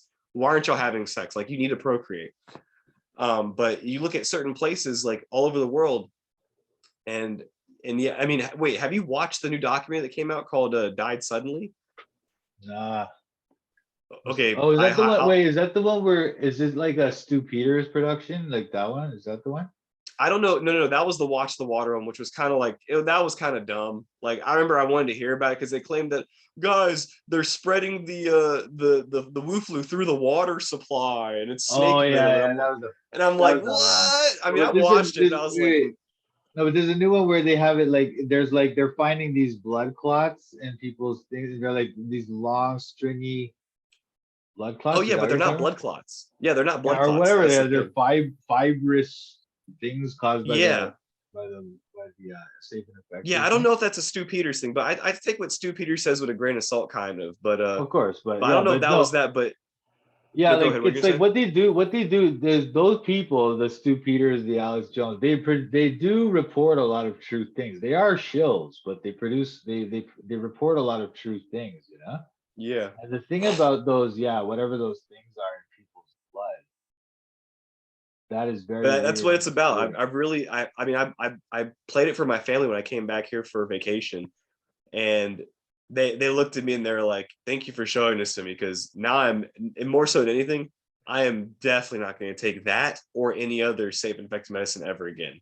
I don't know. And I'm like, I'm glad you saw it that way. I mean, I didn't try to plant any ideas in their head. I just want to show them evidence that there have been weird cadavers that they're finding, these dead people that are just dropping suddenly. And then when you look into it, do an autopsy on them, they're riddled with these not blood clots, but they're riddled with these fibrous clots that aren't made of blood. And they're looking at their actual blood and the content of their blood, and it's like it's like dirty, like there's like black Oh yeah, nanoparticles that are yeah, yeah, clumped yeah, yeah. together, Those yeah, things, and they're yeah, finding that's so gross, man. it's weird, and they're going through and they're saying these morticians that came together all throughout the world, they're coming together and saying, yeah, something's been going on, and it's only been doing it these past 2 years. And Mm, what happened in these past 2 years? They introduced the new safe and effective medicine. yeah, So it's like stuff like this is, I mean, I find it fascinating because you're not going to hear this on Fox News. You're not going to yeah, hear Tucker Carlson talk about this. You're not going to hear you're not going to hear MSNBC, NBC, ABC, whatever talk about this.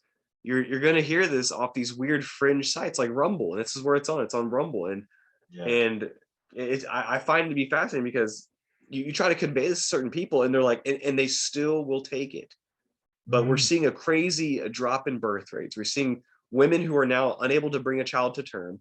We're now seeing men who I mean, that's a whole other problem in itself. Men's testosterone and sperm counts have been dropping for decades. yeah, And it's like sad. we have no idea why. And it's like it all comes back to the same thing, in my opinion. We're living Yeah, in the end times. We're living in a it's the time same. where, Yeah, yeah, go ahead. What are you gonna say? oh, I was gonna talk about like with the remember you were saying about the Japanese birth rate falling, right? And of course Oh that's yeah. occurring, yeah, and of course that's occurring all in all the rich countries. Okay? Yep. And so a lot of people have tried to explain that as being some kind of thing because of capitalism or whatever, and it's like some kind of effect of late stage capitalism or something, right? I know it's Yep. ridiculous, right? But if we think about this as there are like bad actors who are trying to in the elites who are trying to hurt us somehow, to reduce the population. Yep. It's probably the case that a lot of those things, the drop in the birth rate and other things like that, are part of those policies that those people are putting through.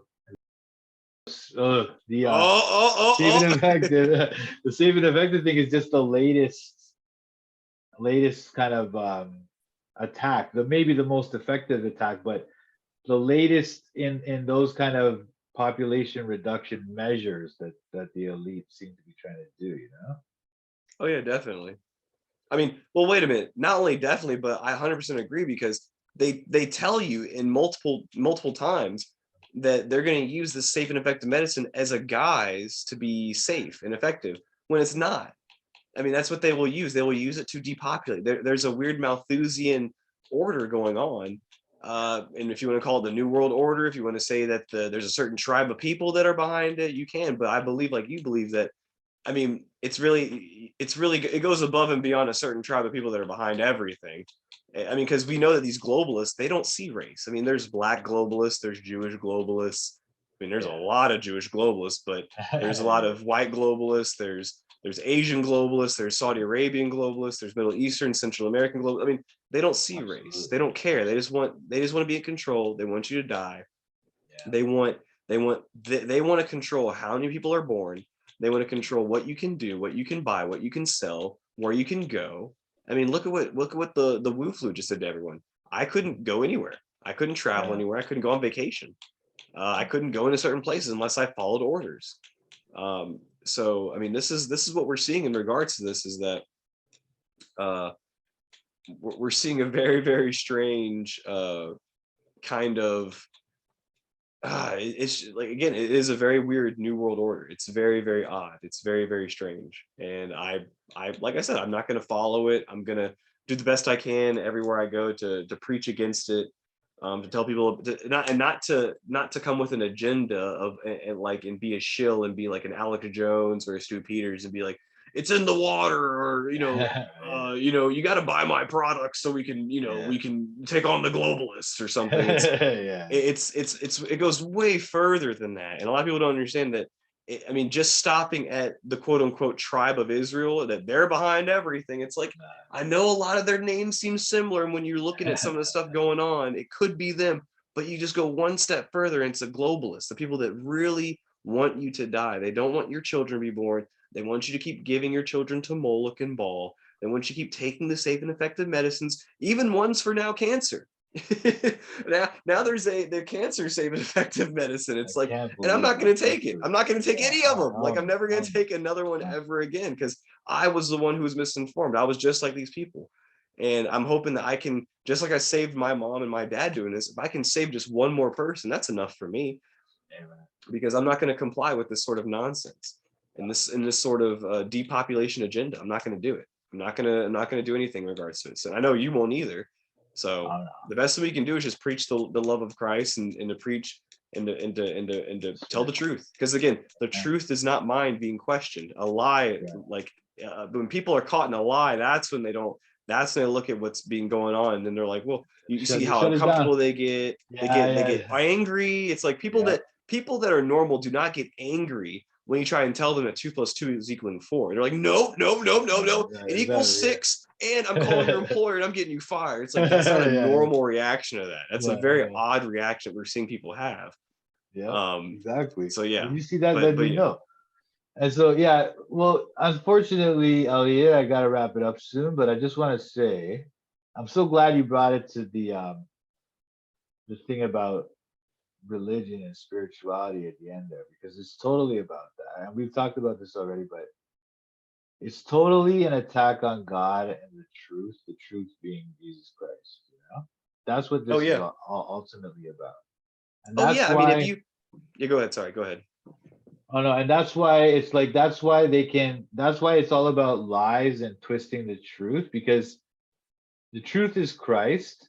The devil is the liar, the father of lies, and that's why they have to work in that area in order to make their plans run. Yep, 100% agree.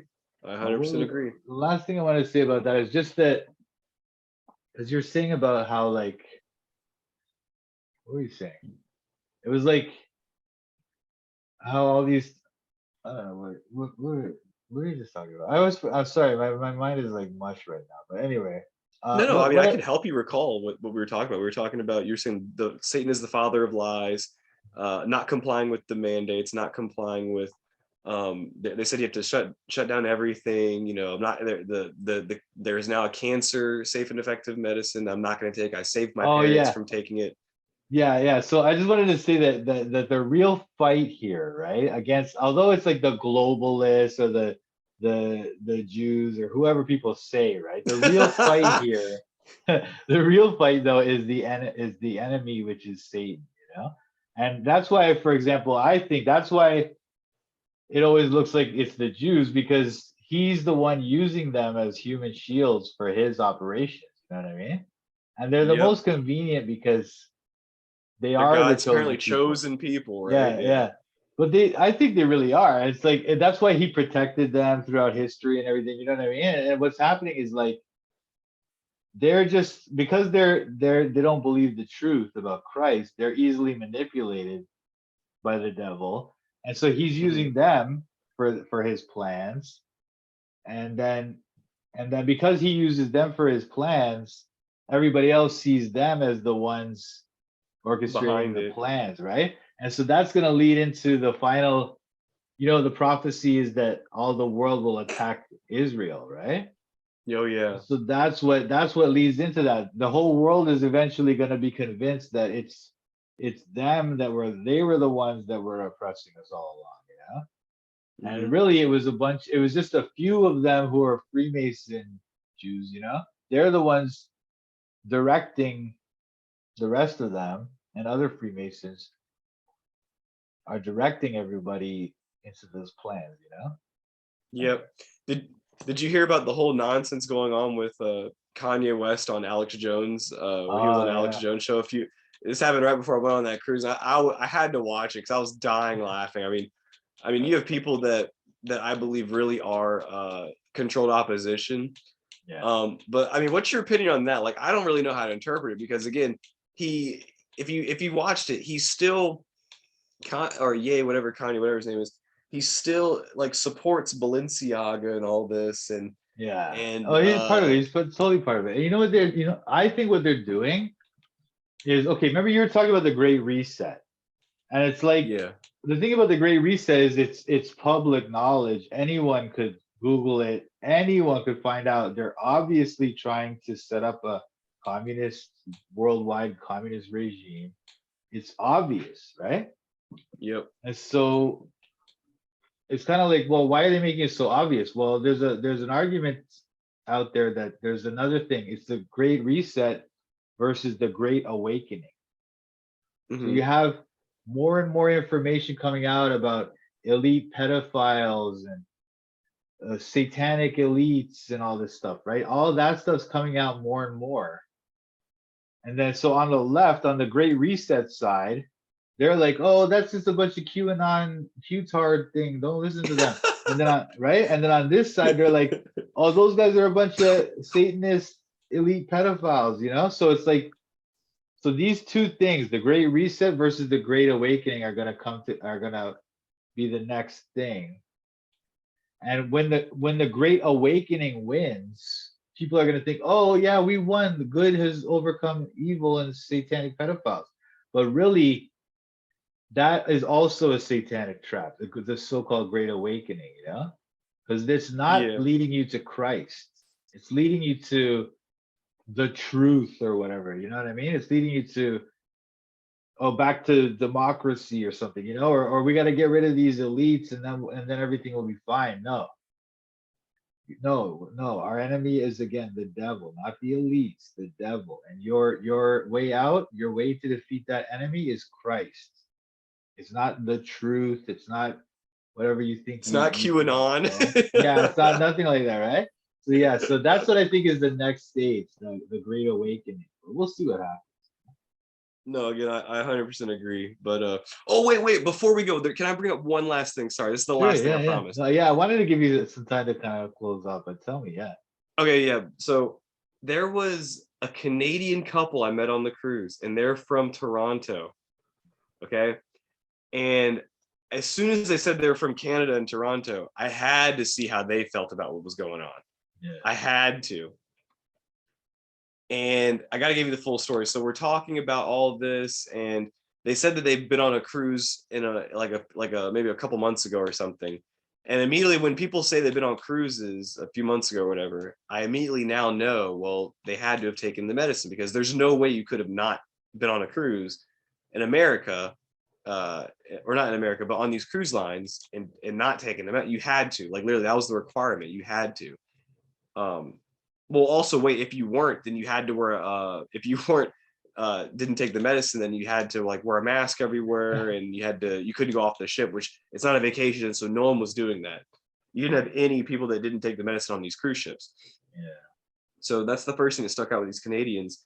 And I had to ask them, and we were talking about just like stuff going on, like political wise and stuff. And I had to ask them, I said, what was your opinion on like the whole trucker thing going on, the freedom rally and the protests and stuff like that?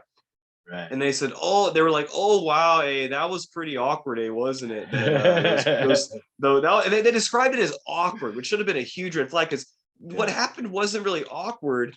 I mean, I know which you brought to light a different point of view from the protest, that you thought there was controlled opposition, which I thought was interesting because you brought a good point. I thought that was a fairly intelligent point you brought up. That, I mean, essentially your position was nothing changed from them doing that giant protest. So I mean, what was the point of it? I mean, yeah, they brought some attention to what was going on, but overall, like, really nothing changed. Like, nothing really happened that was like they like they didn't stop they didn't stop the mandates. Like, there's still mandates in most parts of Canada because of this. So it really did seem like controlled opposition after you brought up that point. But they were describing what was happening as awkward because people couldn't go to work, and they were just taking up so much space. And they were so loud, and all this. And I'm like, so, and I was waiting for the visual, like, so what about the point where, like, if you didn't take the medicine, which again, I didn't say that, but I said the actual word. I'm like, well, what about them forcing you to take the medicine? If you didn't, then you were like, pretty much you couldn't work. And they're like, I'm like, yeah, they kept describing, they're like, yeah, that was kind of awkward, wasn't it? Like that. And they're like, I mean, they're like, but what's the big deal? Just, they should have just taken it and just gotten over with it so we could have gone back to normal. And I'm like, oh my God. I mean, I thought it was bad in America, which I know is bad in America, but I know in Canada it was way worse what was going on there. Yeah. And they had people that have lived through this, like those two, and they're describing that people losing their jobs because of this, people that have died because of this, people that have been injured and maimed because of this, and people that can't even go out in public, couldn't go out in public in certain areas without complying with these fascistic rules and laws and mandates because of this. They described that as awkward. I mean, that really was the most disgusting thing I could have heard. I don't even live there. And I was like, man, these people are so lost in some of these places. I mean, it's just as bad in America, honestly, at this point. But the fact that I got to actually, I thought that I was going to talk to some woke like you. I think of someone, like, if I was going to talk to a Canadian at this point, I'm like, I'm going to talk to someone who knows what's going on, knows what's up.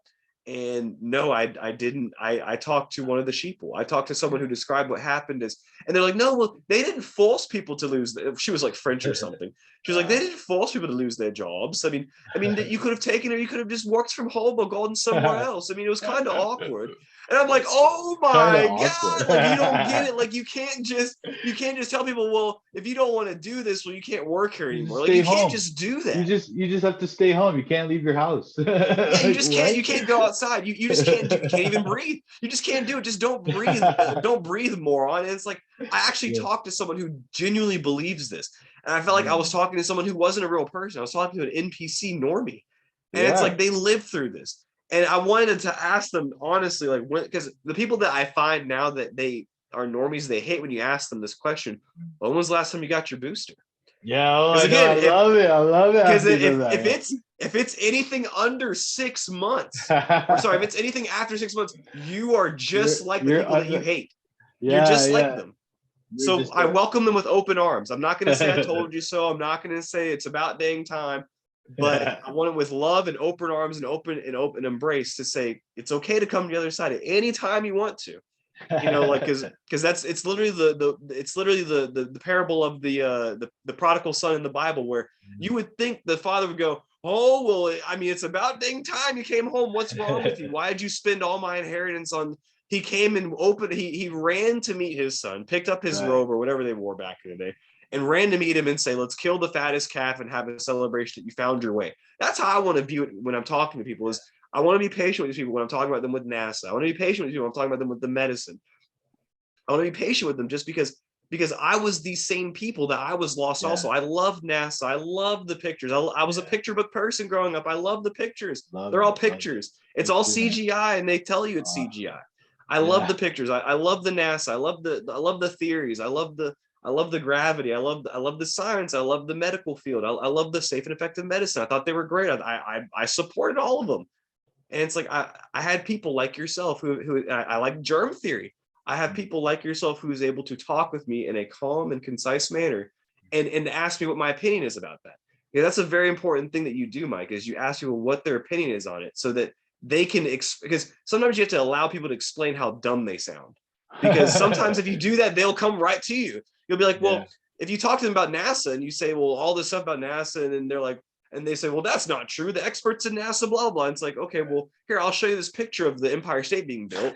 I'll show you this picture of the Pentagon being built. And there's evidence of it. Can you show me the evidence of the International Space Station being built? And they go, whoa, whoa, whoa, you can't do that. Like, and you're able to see how that cognitive dissonance is able to switch over. And in some cases, like people like myself, when I see evidence that disproves things that I've believed, I can admit that, okay, I was wrong, because I'm not a prideful person. I know that I'm not smart. I mean, the wise person admits that he knows nothing.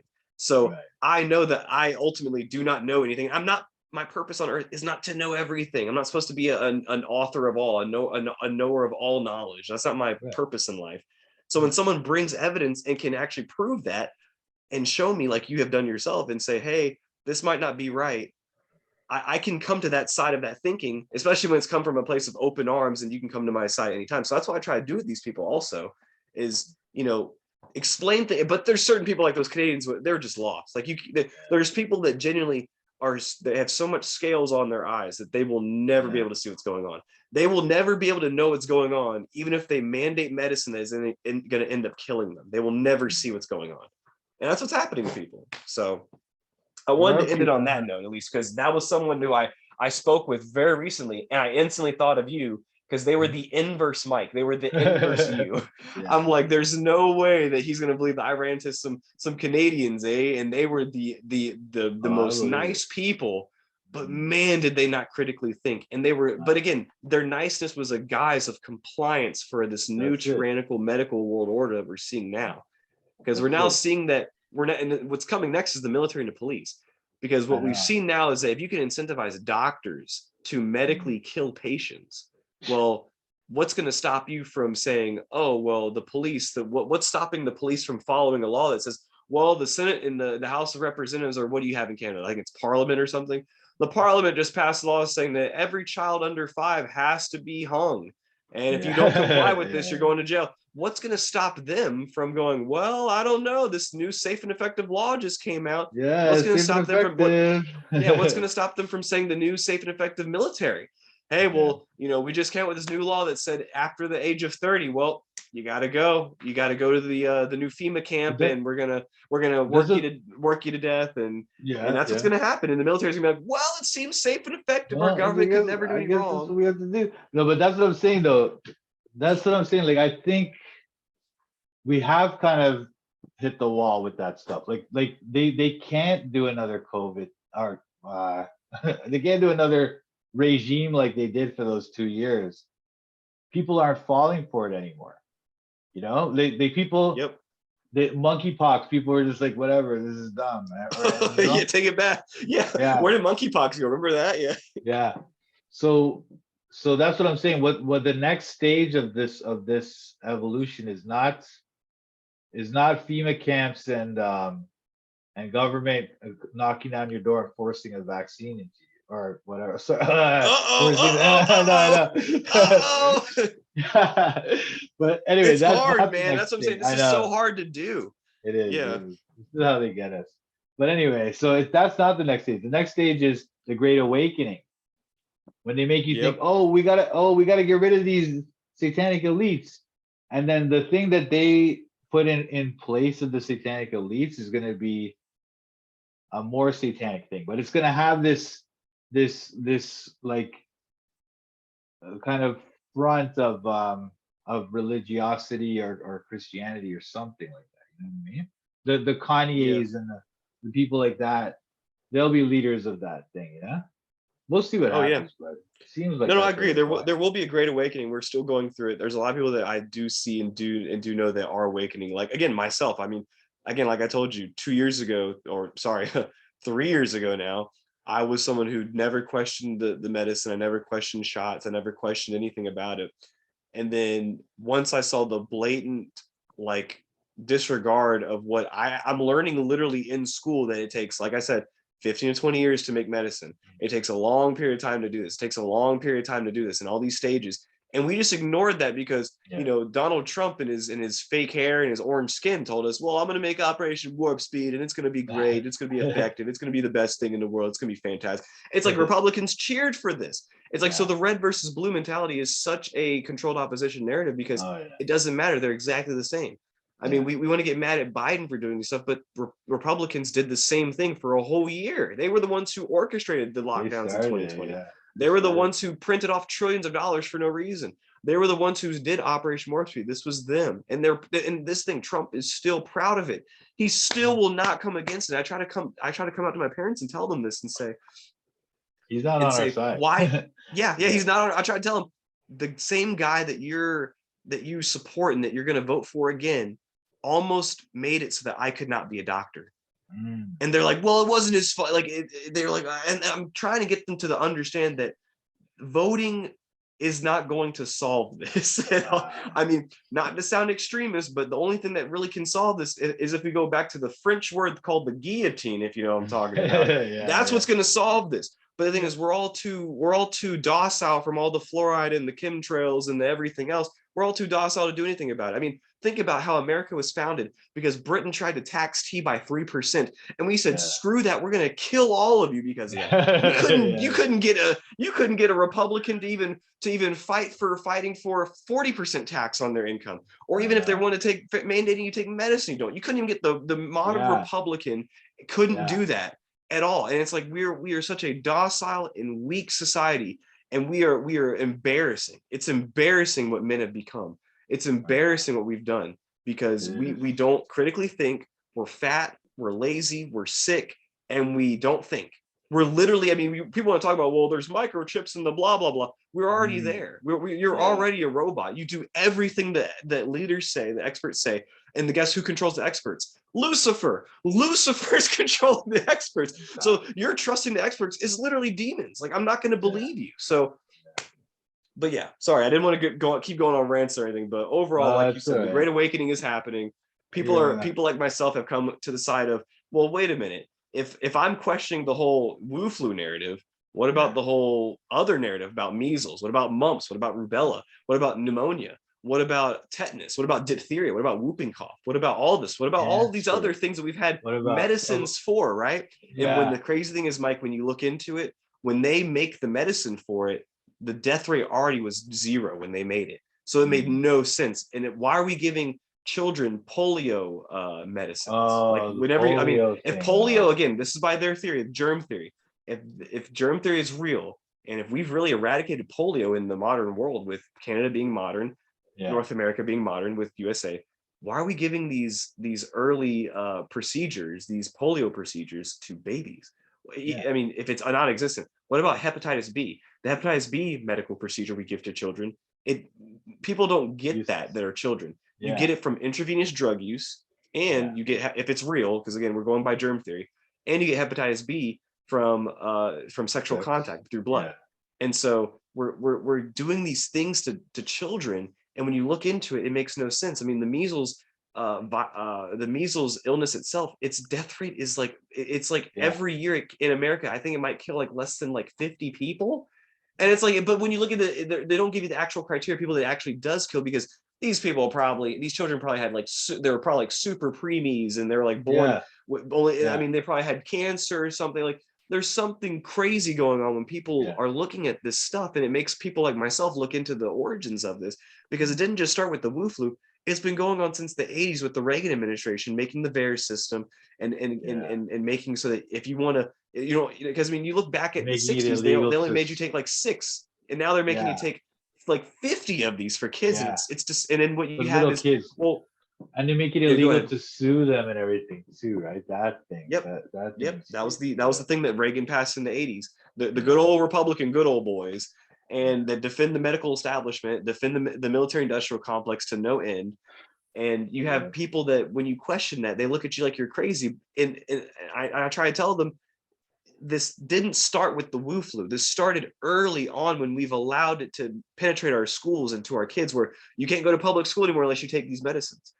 You can't do this unless you take these medicines. You can't go abroad unless you take these medicines. And it's like, once you start questioning these certain things, you start seeing the house of cards start to crumble with what you previously conceived to be true. And now you realize, wow, everything I've learned kind of in medicine, or at least not everything, but large portions of it are very, very wrong. And to meet people also like I have in the medical field that kind of question this as well has been a huge blessing, because there are times where I feel like I'm crazy. It's like, I feel like sometimes, I know you might feel like this too, like I feel like a crazy person, which I mean, that'd be the normal reaction. It'd be weird to be in this crazy world and not be crazy. But like when you meet people like yourself that have come to the same conclusions that you have, and they have more medical expertise than you have, it makes me not feel crazy anymore, because I'm like, okay, well, wait a minute. If you came to the same conclusions, you've been a doctor for like the past 20, 30 years. And I've just started. I'm saying I haven't even started yet, but I'm almost on the cusp of ending my education, starting practicing this. I clearly am not crazy. And so it makes me happy that I'm able to at least critically think. And I'm glad that God gave me and God gave you eyes that see and ears that hear. And we're not numb to these atrocities around us. And we're thinking, oh, it's still a big deal. Eh? It's kind of awkward. You didn't take the medicine. Eh? I'm glad that I'm not that person. I rejoice that I'm not that person.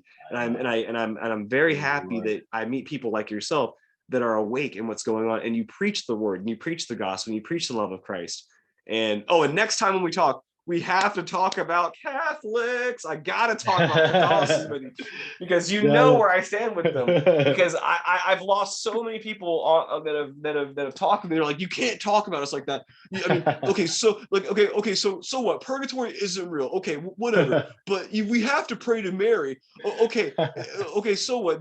Jesus did die, and we don't really need to enter. We don't need Mary to intercede for our prayers. But you still have to say the Mary prayer. You have to say the sinner's prayer. You have to say all the 80 prayers of Pope Pius X and Pope Leotard V. And so what? Okay, so what? I don't have to pay for my way to get into heaven, but you have to give money to the Catholic Church to go to heaven. There's so many fallacies within Catholicism itself that I truly believe that it is ruled by demons. And when you look into the Vatican, it's okay. I'm not gonna go to the rant, but that's all I wanted to say was next time we have to start with Catholicism. Yeah, no, listen, you know what? I'm sorry. Yeah, it's like I gotta run too, but like, listen, you should come out again sometime sooner than last time, because so far this is the third one I've been with you. So the first one that we did was in like early this year, in like January, February. Yeah. And that one got banned. Remember that one? We forgot we had to censor ourselves. And the demonic AI algorithm God said, wait a minute, are you talking about the Wu flu? And you're not going against and crazy thing is, dude, you should appeal that, because everything we said in January was true. I mean, look at that. I mean, I don't know if you can appeal it now, but whatever.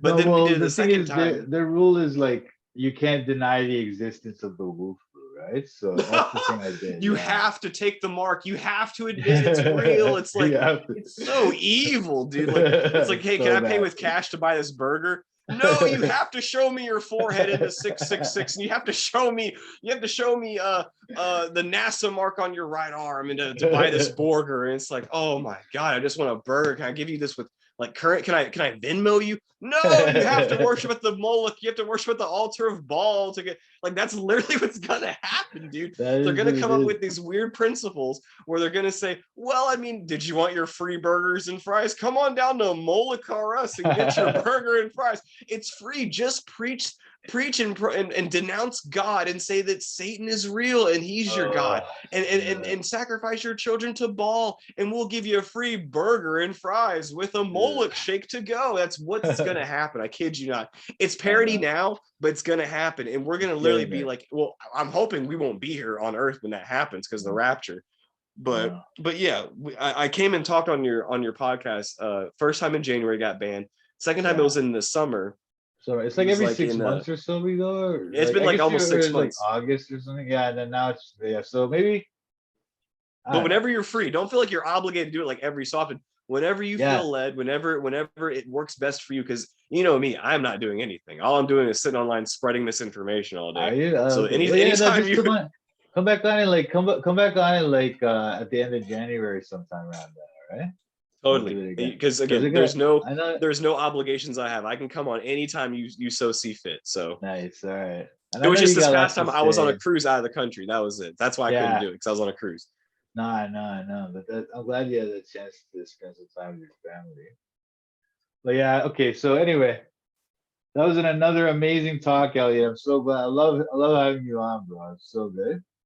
3 hours, Um, baby. Let's go. 3 hours. I know that was like the first one, and then they took that down. That was a great talk too. But anyway, all right. So thanks for watching the Toronto Bible Study podcast. This has been our guest Elliot, med student extraordinaire from the U.S. And keep safe out there, and don't take any weird things and inject them into your bodies. Elliot, what do you got to say to the guests? So in closing, again, yeah, if you want to do everything you can to have a nice, safe, long life, one, you got to give your life to Jesus. You got to be a Amen. Christian. You got to have it because it Hallelujah. changes your life. It changes your heart. It changes your soul. Amen. So anything that happens to you here on this earth where we don't belong anyways, guess what? You'll be rewarded in heaven where you go. Two, do the exact opposite that Bill Gates says. What's the other guy? Tedros, the guy who's Oh the yeah, leader of the World Health Organization. yeah. Do everything Tedros. that the opposite of the president says, because it doesn't matter if it's red or blue. They don't care. Do Yeah. everything the exact opposite of what the CDC and the FDA say. Take your Mhm. kids out of public schools. Don't Mhm. take any sort of mandated medicines that you have to inject yourself with. Um, really look into terrain theory. Look into natural products. Look into just eat. I mean, again, the crazy thing I've learned in the medical field so far is if you eat right and you exercise Mhm. and you take the right supplements, you will not have any health problems. That's the crazy thing. Yeah. It's like that's boom. You don't need me. I mean, Yeah. that's my ultimate goal is you do not, and also do not go to hospitals. These hospitals are essentially death factories at this point. Yeah. Don't trust them. These doctors do not think. Don't go to places that still require you to wear masks. They're not thinking either. And if anything, be patient with people. As I said with Mike earlier, be patient with people. Just as someone was patient with me and explaining the NASA controversy and explaining the medical controversies that we're seeing now. Be patient with people. Some people really are lost, but really there are people on the precipice like myself, and people that genuinely want to know the truth like myself, that when you convey this type of information and convey this knowledge and talk to people like Mike is, where he constantly asks and is active listening and saying, well, how do you feel about this? What's your opinion on that? Sometimes when you allow the idiot to explain themselves, they're able to, sometimes, not all the time because they're idiots, sometimes they're actually able to see the kind of like the cognitive dissonance going on in their head. They're able to see that, well, wait a minute, if I know in the past that the government has killed and maimed and murdered a lot of people and nothing has changed, why do I still think that it's a good government? This is the kind of cognitive dissonance you have to see in people. So be patient with people, come with a heart of understanding and a heart of love, because the same people that I used to call crazy and, oh, they're kooky, they've been having a really good batting average these past 2 years, guys. Yeah. These That's right. anti-medicine people, they are on the money. They should be hitting the lottery every day because these odds are crazy, right? I mean, just imagine if everything they said happens like they said that's been happening. They're insanely intelligent people. So you have to take what they say with like actual like gold, because what they're saying is actual like knowledge that they've accrued, and they're not lying to you like the medical field has. They're not lying to you like the government has. They're not lying to you like Christian, or sorry, not Christians, but atheists do. Christians want to tell you the truth. They want the best for you. Real Christians, real Christianity, The real not Christian. whitewashed, not whitewashed nonsense, which I'm not going to rant about again. But the best thing you can do is just do everything you see in the mainstream media, do the exact opposite and pray. There's power in prayer. And you don't need to pray to Mary. You don't need to pray to Saint Pope Pius V and all of his lineage. You can pray directly to God. Like, it's so simple. Like, people hate this.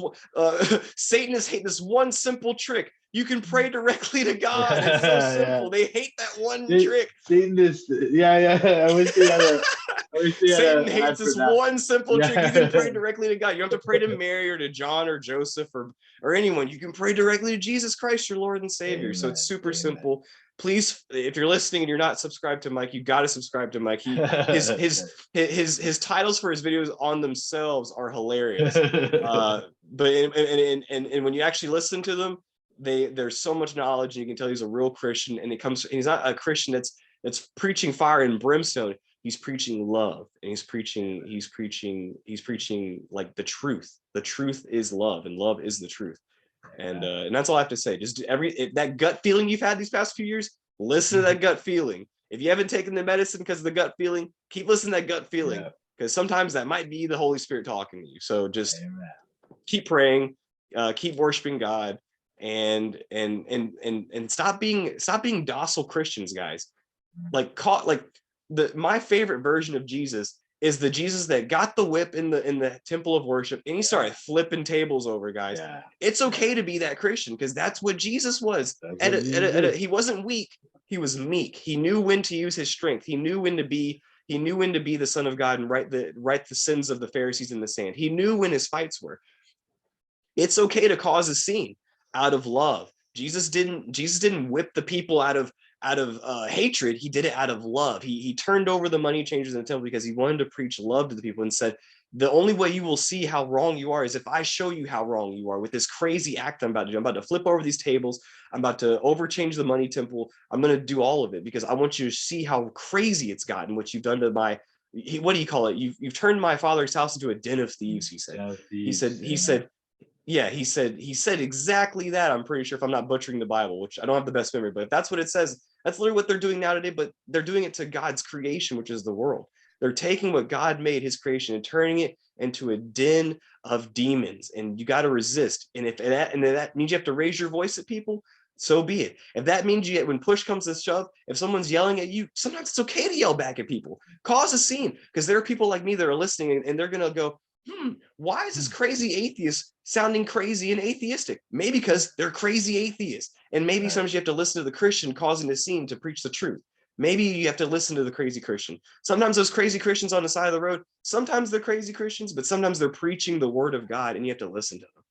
Amen. So that's all I wanted to say, was that I mean, there's repent for the, you never know when, I forgot that Bible verse also, but you never know, like repent before it's too late. You know what I'm saying? Because there will be a time where you can't repent and your heart will be too cold to repent.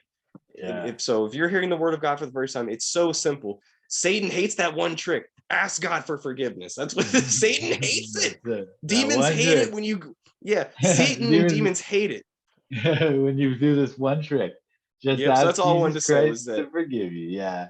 No, so that's all I wanted to say, was that accept Jesus Christ. God is love. And again, Mike, I love coming and talking with you because you're the most sane Canadian I've talked to thus far. So. I know that most of them aren't like me, but like 90% of us have been vaccinated, unlike America. America still is like the last bastion of freedom and truth. Yep. In the world, you know. Thank God for America. Thank God for you, my viewers. Thanks for watching us on the Toronto Bible Study podcast. We'll see you next time. God bless. Hallelujah.